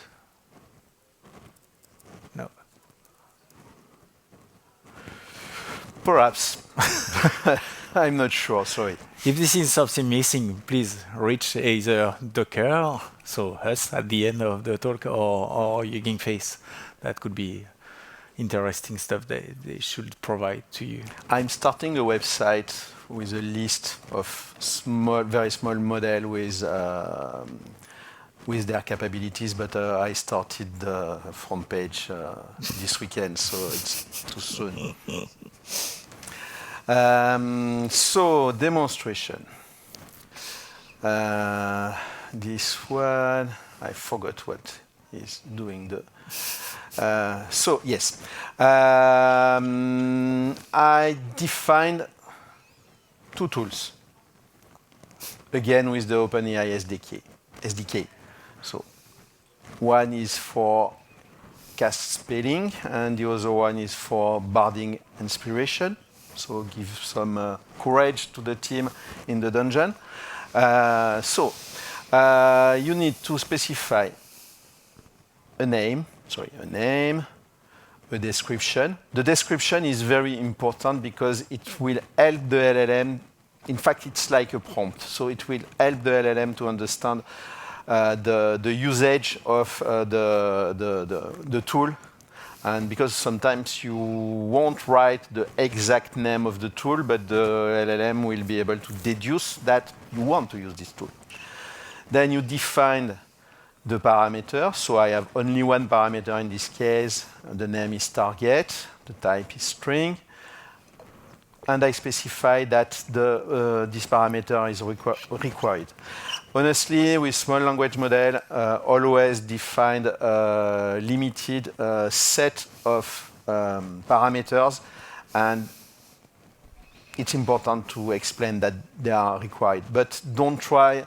It's possible to use an array of parameters.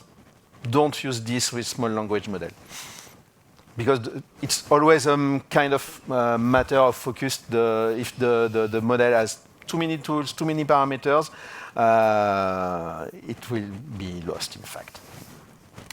I did the same for the... But this is specific to small model. Yes, but honestly, I use only small model. I don't know why. It's kind of addiction. The engineers at Docker are thinking that I am totally mad, but it's a good way to test Docker Model Runner.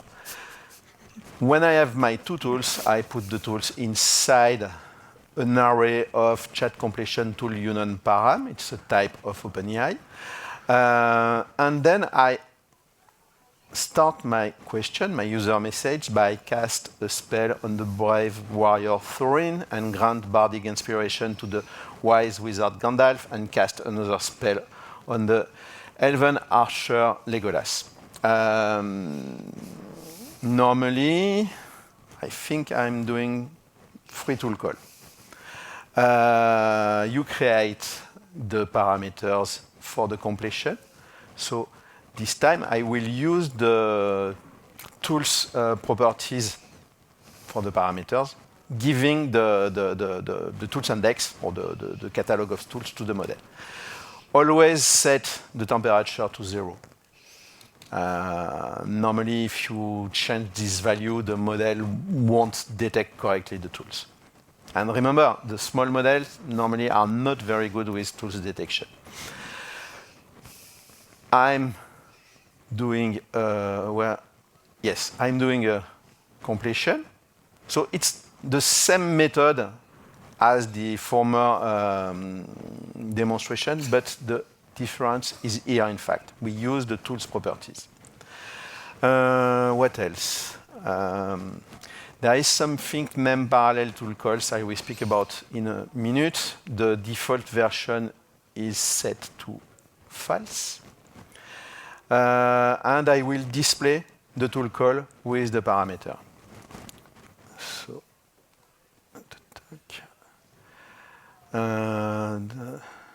let's do it.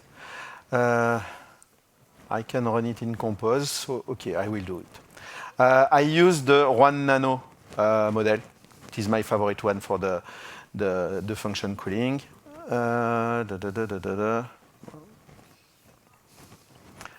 Let's start it.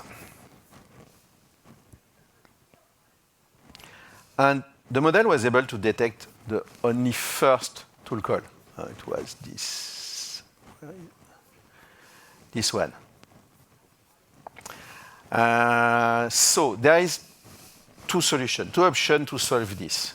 You can use parallel tool calls like this, and you set parallel tool calls at true.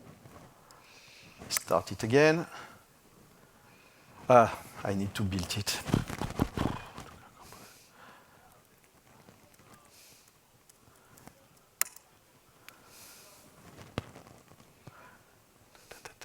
Way more easier when using a real command line instead of shell script, no?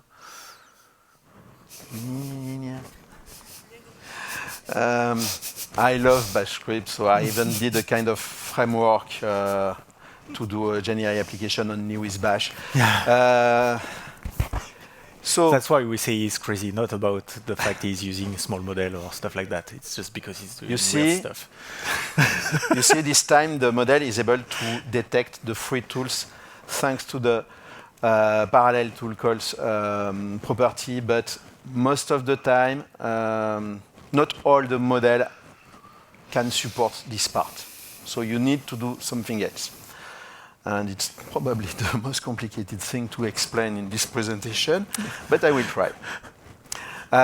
In fact, you need to do I will call it a tool loop. That means that first, with the same user question, you will do your completion, and the model will detect the first tool. And in the conversational memory or in the history of the message, you will add the result of the tool call, because you will start, you will execute a tool, and you will create a tool message. It's another kind of message. And then when you will start again the same completion, the model is able to detect that he already answered the first tool call, and he will deal with the second one. And you will continue the loop to get the third one. At the end, the source code is a little bit ugly and complicated, but it works most of the time.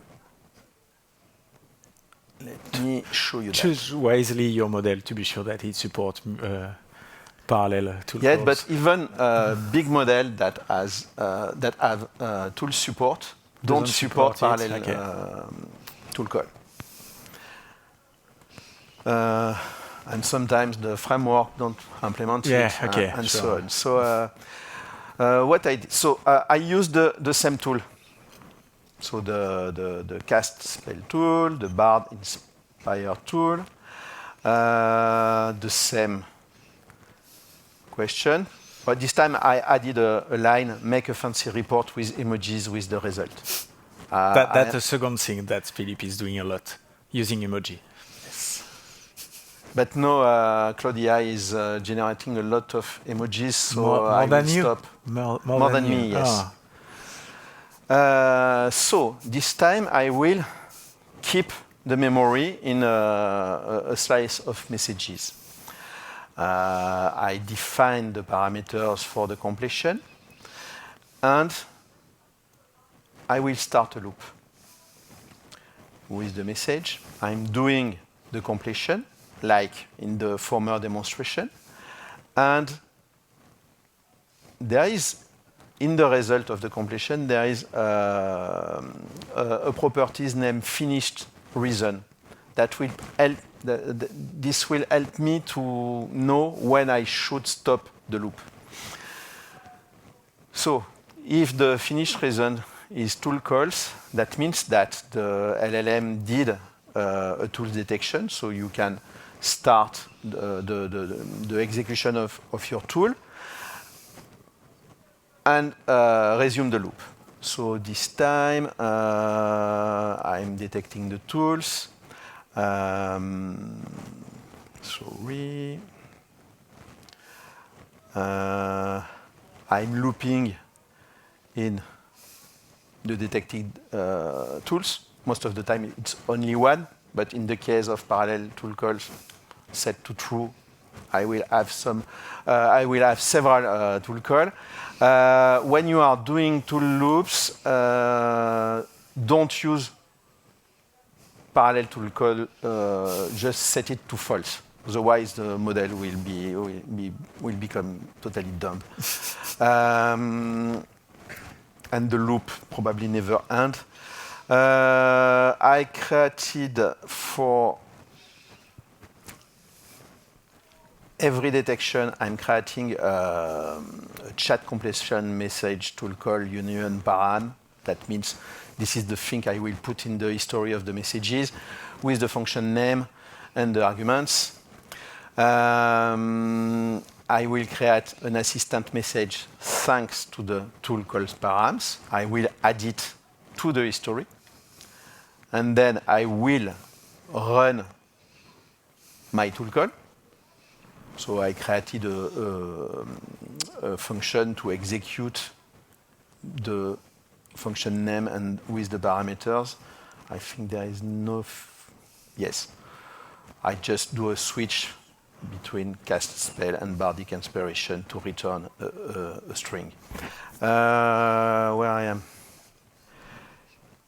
And when I get the result of exec tool call, I will add it to the history of the messages. So now the model is able to know that it already answered to a tool call. And most of the time, the model is able to send a finished reason with the value of stop. If you want to be sure that you will be able to stop the loop, you can add a counter, for example, and force the stop to be sure that you won't fall in an infinite loop. And when the value is stop, I will build my answer. The LLM will build the answer with all the result. So let's try it. I am in the good directory, yes. So the question where the question, yes, here I'm using again the same model. If you clone the repository, you can try with other model. The quen.50.5 is pretty bad with function calling. But the Lucy is the sister of 1. It's not so bad. And the quen 2.5 latest version is pretty good. But 1 is better, to my mind. So let's do it. I'm crossing my fingers. Target Taurin, bardic inspiration, cast spell, and the parameter is Legolas. So the model was able to detect all the tool call and create a report from the result with some emojis. So with the tool loop, it's possible to detect almost everything. I said almost everything because if you go on the page on the Ging Face, you will saw I think it's the success rate for each model. And that's it, I think, for the function calling part. Let's talk about MCP server. Yes. It's time. People are there for that, I think, almost. Any question? No? Okay. So let's jump to the MCP part. You need to drink? I don't know why. So who don't know what is MCP server in the room? Okay, it's simple in fact. It's silly even. It was in December last year. Anthropic decided to present to the world a new protocol, the model context protocol. We saw that with function calling, your model is able to execute, not the model, the application using the model is able to execute something. And you can code what you want. Model context protocol allow to do the same thing, but in a standard way. So MCP is a communication protocol between the generative AI application, like the source code I did before, and what we call tool servers. When I'm saying tool servers, it could be a binary running on your laptop. Script. Or A bash script. a bash script, yes, it's doable. The MCP servers will provide a list of tools. That means you extract the list of, you remove the list of tools from your application, and it's now it's the job of the MCP server to give you the list of tools. I said I wrote and resources because in fact MCP servers can provide not only tools but some resources, text and so on. But it's not Resources, the not context template of prompt. prompt. We will see. I have some demo that will show you what kind of resource My in general. MCP servers Yeah. don't provide any resources, only tools. No, but we will see which kind of stuff we could get from an MCP server. And then you can execute the servers, the action of the servers on demand from your AI application. And at the end, again, return the result. But all the tools list and tools execution are delegated to the MCP servers. That means that if you have a MCP servers doing this, you can share it with various AI application. So it's like giving superpowers to the LLM, and specifically to the small language model. How it works. You have your AI application with a LLM or AI platform like Claude AI, ChatGPT, and so on, or Docker Model Runner. Your application will request the MCP server to get the list of the available tools.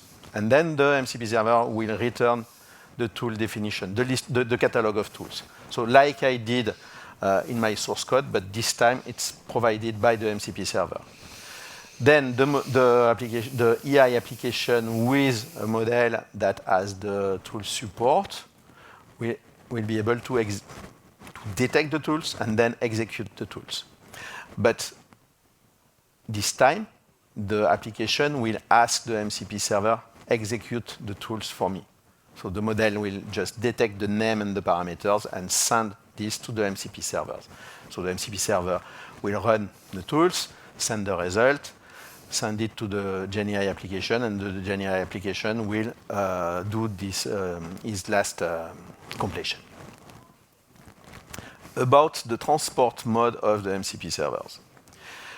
The first time, the MCP servers worked only with STDO transport. So it's a direct process communication via standard I/O. That means that you need to have your MCP server on your laptop, and you cannot share anything with other workstation, for example. They did a SEC transport to make something that could be run remotely, but it's deprecated, so don't use it already anymore. And the last one is streamable HTTP transport. So this one allows you to create MCP servers that are running on a remote server, and then it's easier to share the tools, the method, and so on with several applications on the network. You can even create your own transport. So if you need only REST HTTP, you can develop your transport and using with the MCP protocol. So you will choose between STDO or streamable HTTP transport, depending, in fact, your scenarios, use cases, and so on. Why is it nice to use Docker with that? In fact, there are already a lot of MCP servers that are available in the world. They are done in Golang, in JavaScript, probably in Bash script, I think, in Python, etc. So with the best way, a nice way to provide an MCP server to someone or to a server is a container, because you don't care about the runtime. Everything is inside the image, so you will simplify the distribution. You will be able to run it in a sandboxed mode, so for security tests, for example, it could be interesting. Of course, again, you will simplify your deployment, and you will make reproducible deployment. I already speak about this in the function calling part, but I will speak again about this. With the MCP tools, you will encounter the same issue with the small language models, especially the very small one. So again, when you are describing the tool on the MCP side, get clear tools description. Try to simplify the parameters. I have an example. For example, at Docker, we had an MCP server that is able to start Docker command. But there is a lot of Docker command with a lot of parameters. And if you use it with ChatGPT or Claude AI, I need to go fast. Okay. ChatGPT will be able to use it, but not the simple one. Error handling, like always. And I will. I didn't want to disturb you, sorry. No, it's okay. Normally in English, I'm very fast. So with MCP, you have a standard. It's important. With Docker, you will be able to deploy and to manage your MCP server very easily. And again, be nice with your tiny models. So I will do a demonstration.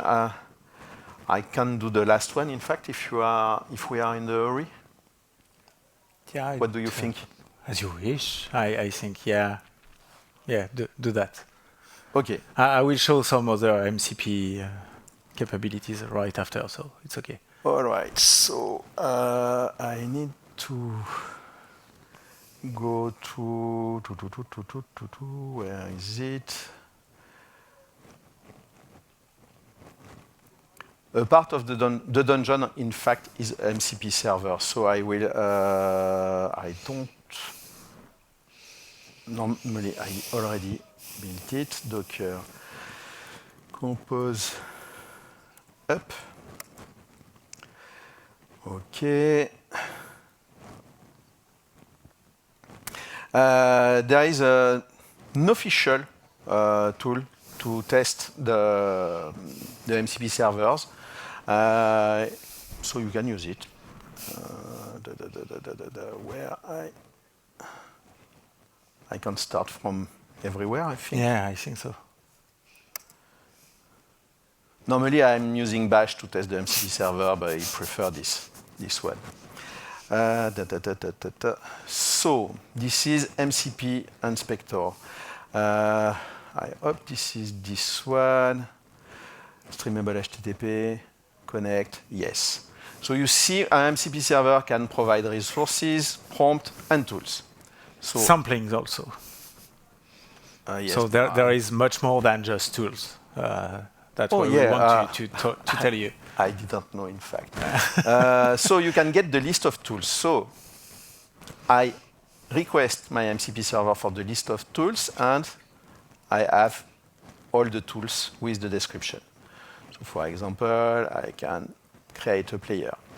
And the MCP server is able to give me the parameters. So my name is Bob, and I'm a dwarf. And I can run the tool. And the MCP server executes the tools and return this value.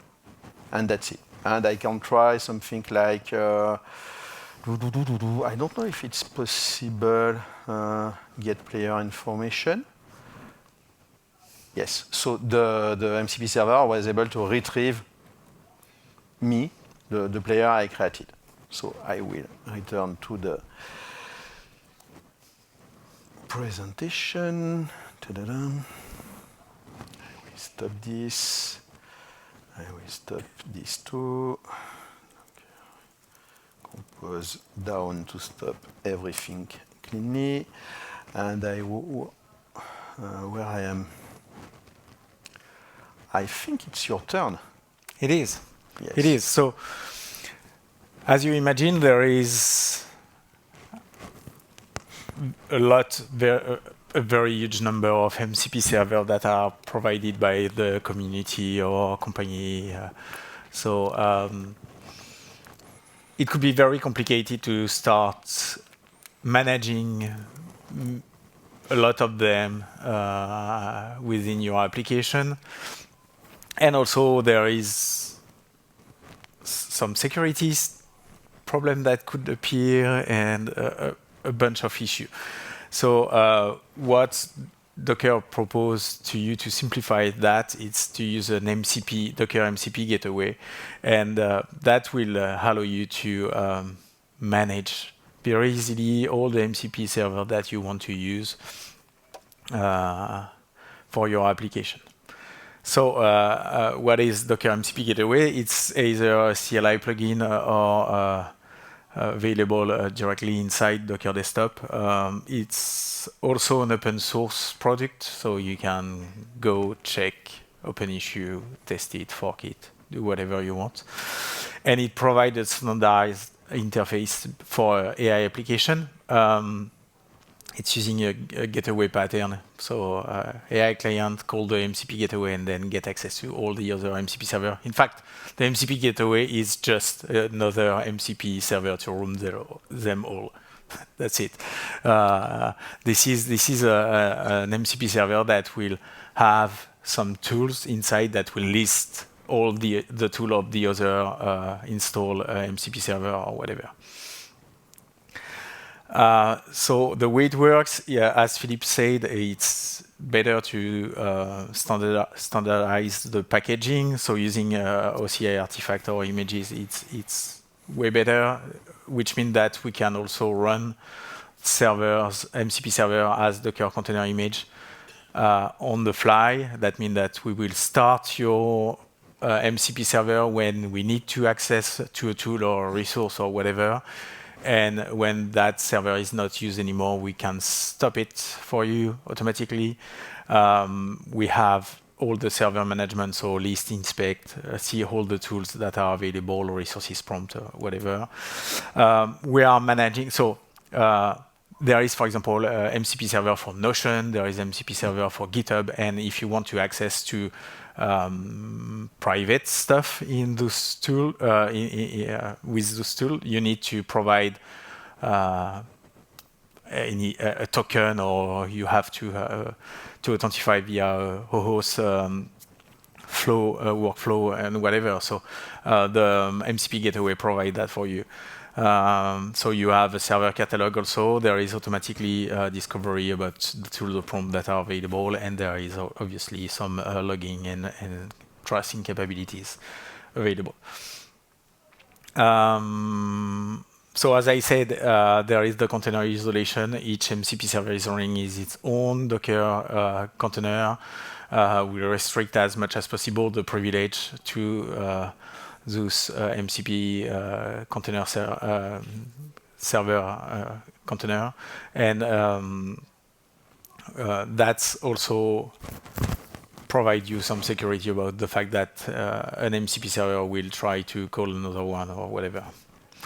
And yeah, it's enterprise ready. We can use it already in production. So that will manage the life cycle of the MCP server. That I said that will start the MCP server for you inside the container, and when you don't use it after a certain amount of time, it will shut down the container for you. Unified interface, just one call, and you will get access to all the tools and all the resources. and just show you directly. That would be better. So let's start with Docker Desktop to show you all the authentication part and the configuration part. So Philippe already installed Charrie server in his laptop. There is a Brave search. We can see the tools available for that one. And you see that it needs a Brave API key. So Philippe provided the key already. But some others don't need any configuration. For example, curl is just doing a curl call. And you have a catalog with a bunch of them. So I don't know, there is MCP for catalog. There is a Notion one, there is a GitHub one. A lot. That's also on Docker Desktop allow you to connect your MCP client to use MCP Gateway as the main MCP server. So you will get access to all the MCP server installed via the MCP Gateway directly inside Cloud Code, Cursor, or whatever. You just need to connect them pretty easily. And you have a host, and for example, GitHub need a host access. So if I click to host, that will bring me to the GitHub org, and I can start my host authentication. Okay. Yeah, maybe I need to. Okay, stop. So now we know that. How can we use this MCP directly inside a container? So I have 3 demos, but I will only do 2 of them. I forgot to learn how to open the terminal. My bad. Sorry. Thanks. So before I do anything, in this Compose application, I have an MCP server to talk to a non-playing character. I have the MCP inspector, so the tool that Philippe showed you can also run inside the container and will have access to the MCP gateway. And I have the MCP gateway itself that will be running inside the container. So that means that you don't need to have Docker Desktop. You can run it on any other infrastructure. You don't need Docker Desktop to be there. And you can pass multiple information like the port you want the MCP gateway to run, the transport mode, the catalog. So by default, it would use the Docker Desktop catalog available, or the hub, the one defined on the hub. But you can have your own MCP catalog that you can pass. That's what we will do over there. And you define the server you want to use. So you can use multiple servers with the MCP gateway. Okay, and so that gateway depends on the MCP server to be ready. So be sure that the MCP server is ready before starting to try to use it. And the MCP inspector is waiting for the gateway to be ready. And so we use the local MCP catalog, and that one is embedded inside the configuration defined inside the Compose file. So it just defines a registry, the name of the server, and the URL where you can access the server. So we are using the internal DNS capabilities of the engine to access to the service. So he knows already how to connect to it. Okay.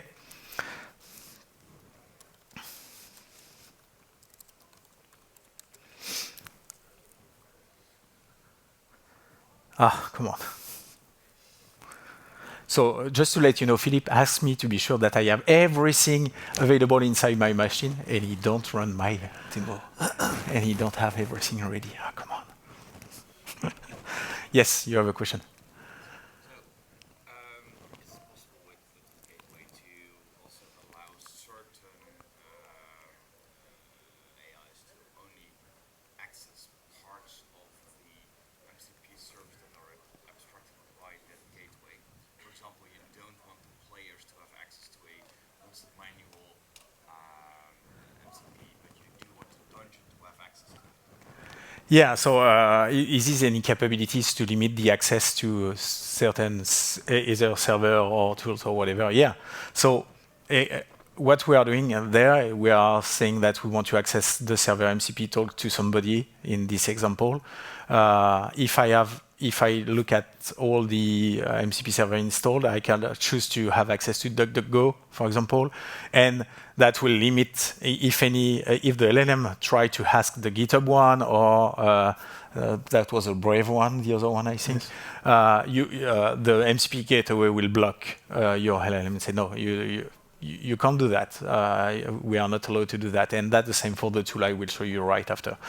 I just hope that it won't take too much time to pull the image. Yeah, but I need to do demo for customers, and sometimes I need know. to drop everything. I know. It's okay. I'm sorry.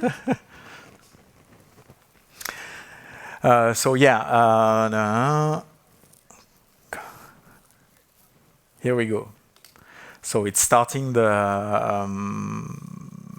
MCP server. Then you have seen that it started the MCP gateway in the right order, and then I have a link to open my MCP inspector. So I need to change the URL to connect on it. Where is? Yeah, this one.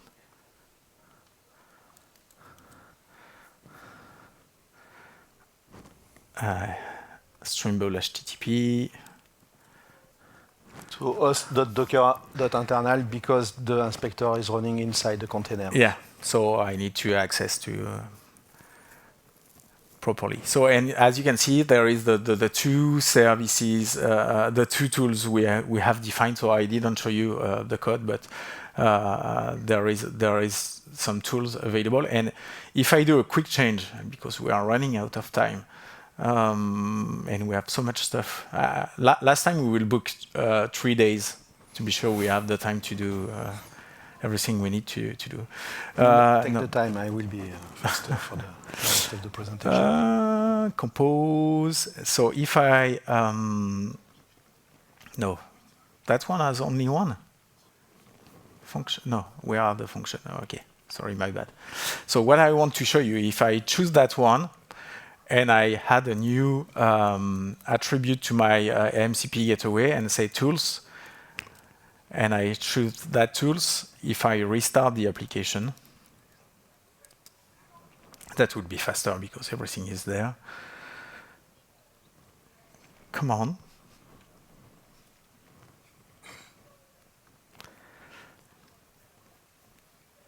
So just to show you, we have two tools available in the previous one, and then if I connect and I go to the tools and I list the tools, I can only see one. So that means that the MCP gateway blocked the access to the other one for me. So I'm sure that I won't get access to only the subset of tools I need for a dedicated MCP server. But what is great, so it's pretty straightforward, very convenient tool to test your MCP server, to check the request, the answer to the request, and try the capabilities of your MCP server. It works for tool, but for prompt and so many other things. So something really interesting to use to test. And the last one start to be close to what Philippe will show you right after. Can you open?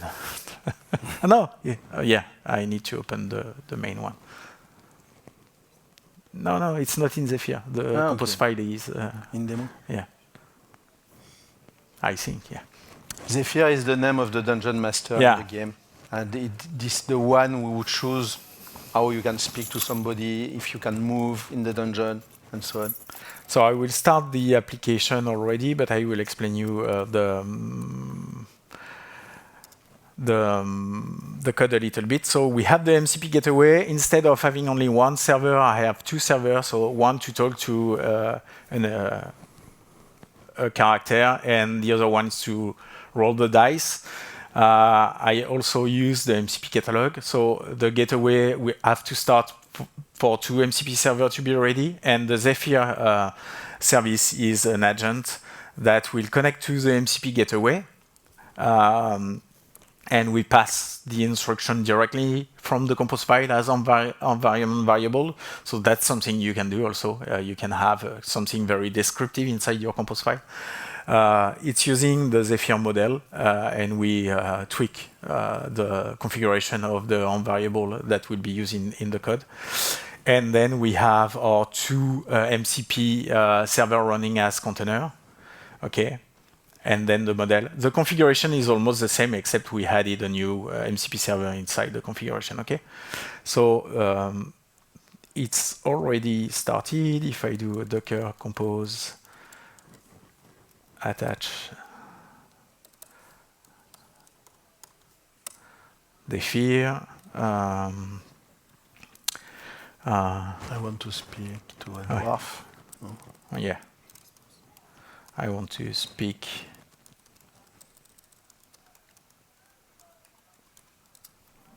So there is a tool detection that is starting. It detects that you need to detect spaces. So it asks me if I allow him to do it or not. Always put a confirmation step in your tool loops. And so I got information about Galdor, so without any issue. Role. Galdor is a door. Yeah, it is. The MCP, you don't have any issue. No, I say I don't have any issue. I say it's answered properly. Yeah.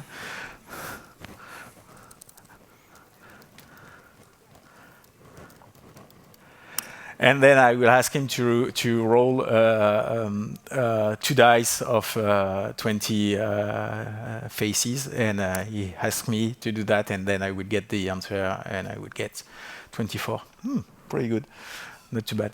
So that's it. So it's pretty easy to make containerized version of your MCP server and use the MCP gateway to either limit or grant access to very specific part. Everything can run as a standalone application, and the MCP gateway will make your life easier, especially giving you only single access point to hold the MCP server that could be running behind it, and providing all the security bits and access. Yes?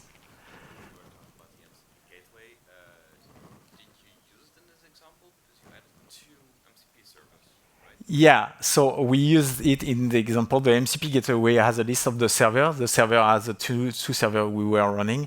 And if you see in Zephyr, go to Zephyr, there is a MCP host. So we use the MCP gateway. So the Zephyr was calling only the MCP gateway, and the MCP gateway was in charge to connect and call the other services. Yeah, we have everything. We have the two MCP server, the gateway, and the Zephyr. So everything was inside, which is also something convenient because you can very easily develop using only one compose file. Let's move forward because there is. Yeah, we are I will rushing. try to do a short version Of A2E. When we prepared the presentation, there was something named A2E or agent-to-agent protocol, but it was too soon when we started, so there wasn't any Golang implementation. So for the presentation, we did one. Now there is an official one. We didn't implement all the specification, only two methods. The new one, in fact, the A2A protocol, it's something that helps to discuss between agents, but agents that are not necessarily in the same place. So an agent A can speak with an agent B, but the agent B is a remote agent. It's a protocol created by Google, and yes, you can find some details about the protocol here, but it helps you to create modular AI system. I won't do the demonstration because when I start the dungeon, there is the end level boss of the dungeon is a remote agent. He is on my machine, but not in the same place of the other agent. The other agents are in the same application. About the dungeon, quickly, there is 3 main components. The dungeon MCP server, so it handles the move of the player, the creation of the room. It's a dungeon crawler game, so the room is created at every move, but the dungeon keep it in memory, so if you go back, you will find the same room. The dungeon master, in fact, is the UI of the game, and the end of the end of the level UI. boss. Okay. Sorry, No, go ahead. French humor? No, or no, English? that was not about you. Okay. Don't worry. So, and the end of level boss is the remote boss, and the dungeon master will connect to it with the A2A protocol. The rules are very simple. Right now, the dungeon is only for a 16 rooms dungeon. Everything is configurable in the compose YAML file. There are 4 non-player characters and 1 unlevel boss. So the dungeon master name is Zephyr. We use dungeon crawler principle. I already stated this. And if you want to exit the dungeon, you need to give the unlevel boss. The name is Cheesy Punk. 4 secret keywords. And every NPC has the keyword. So I won't be able to find all the NPCs in the game, but I will just move in the dungeon. Start the demo right now. Okay, so where is the demo? So, and we will show you after how we do that inside Compose, how it was configured and whatever. But we made a promise with graph and link to the source code. Yeah.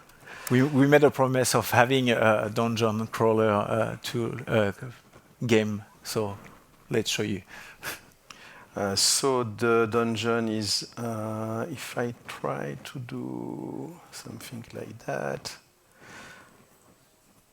I can see that everything is started. The gateway tool, the gateway detected 11 tools. Okay, if I go, I forgot how to start to attach the Docker Compose attach.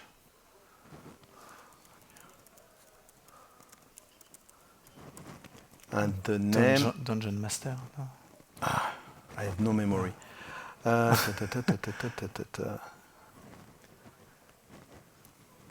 down. Down. MCP Gateway, MCP Dungeon. No, that's one. I think it's Dungeon Master. Yeah. Dungeon Master, yes.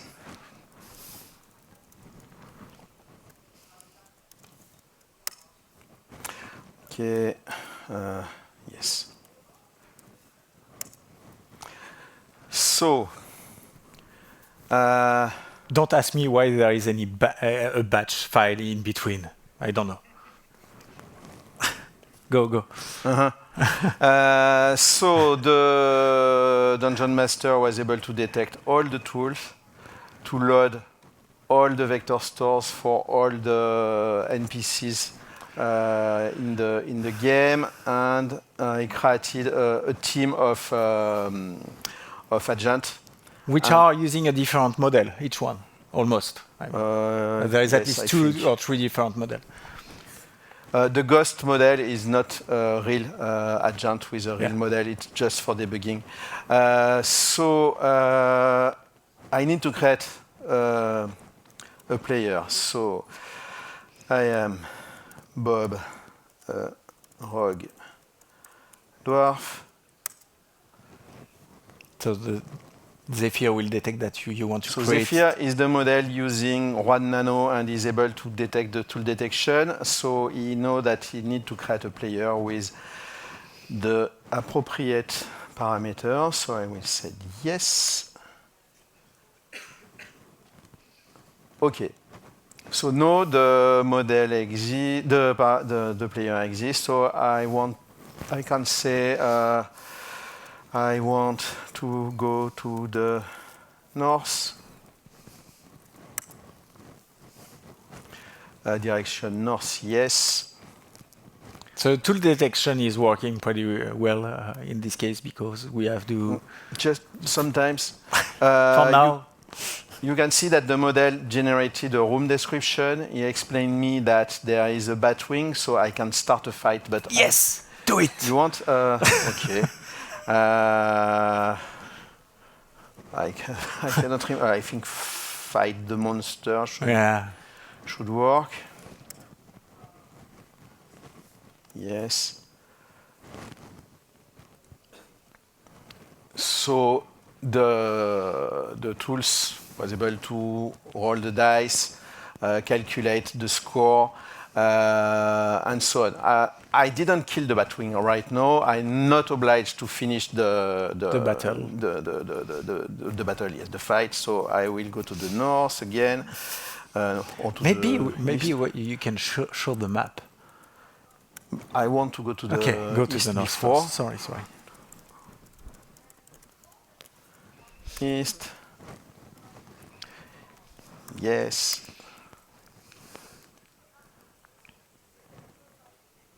Okay, so this is a new room. There is an NPC, so I can speak with him.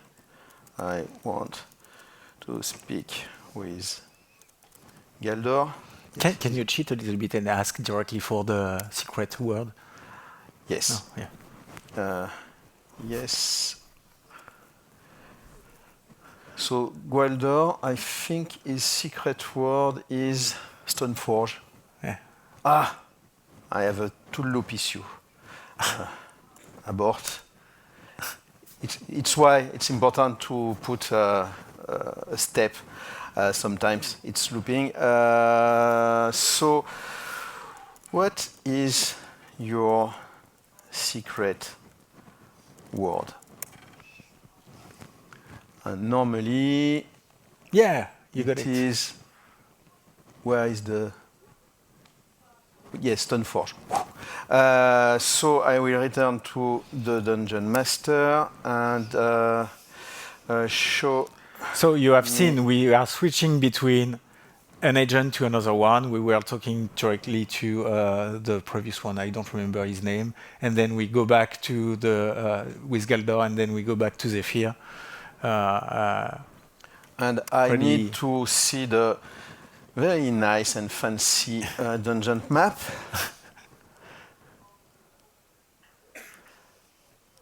Please.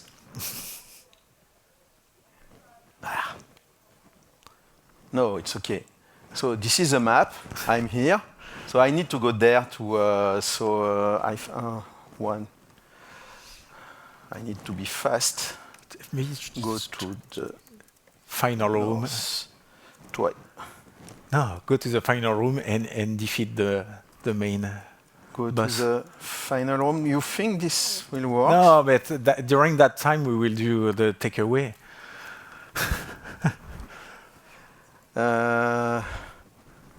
You arrive in the. No, I'm not in the appropriate one. Okay, but you can try to the map. To cheat. Try on your side. Everything is available. So I did something to cheat, but you don't remember? I deactivated. Okay. Let's go back to the slide. Okay. So at the end, I speak with the end-level boss and giving the 4 keywords, I'm able to exit the dungeon, and I give you the flag. No, sorry. No, I think that this is okay. You can also talk. So. As Philippe explained you, there is a place for a small language model, especially if you want to have a very specialized application that is focused on dedicated use cases. That will be something very great and interesting to look at, especially as maybe you can embed a very small model within your application directly. I use it in VS Code for managing my code snippets and generate more code snippets? What is pretty good, it's the MCP servers and the streamable HTTP protocol, because you are able to discuss with remote or local or whatever server that will bring more capabilities to your LLM. Even if it's not the Docker one, we encourage you to use MCP gateway to limit and grant the right access and stuff like that. Be sure that your application or any kind of intrusion will give access to tools that you don't want to be reached. We already speak about this. So this one is, I mean, at least the Go implementation is pretty new, but it seems to be promising. We want to do a second version. With 3 days, because there is so much you haven't seen already inside. All the code, all the pieces, there is so much that we wanted to share with you, but yeah, even 3 hours is not enough. We are out of time. We hope you enjoyed that presentation, that you learn at least some new stuff. We will be around, so if you have any question, feel free to reach us, and thank you for your attention. And we wish you a good DevOps. Have a good day.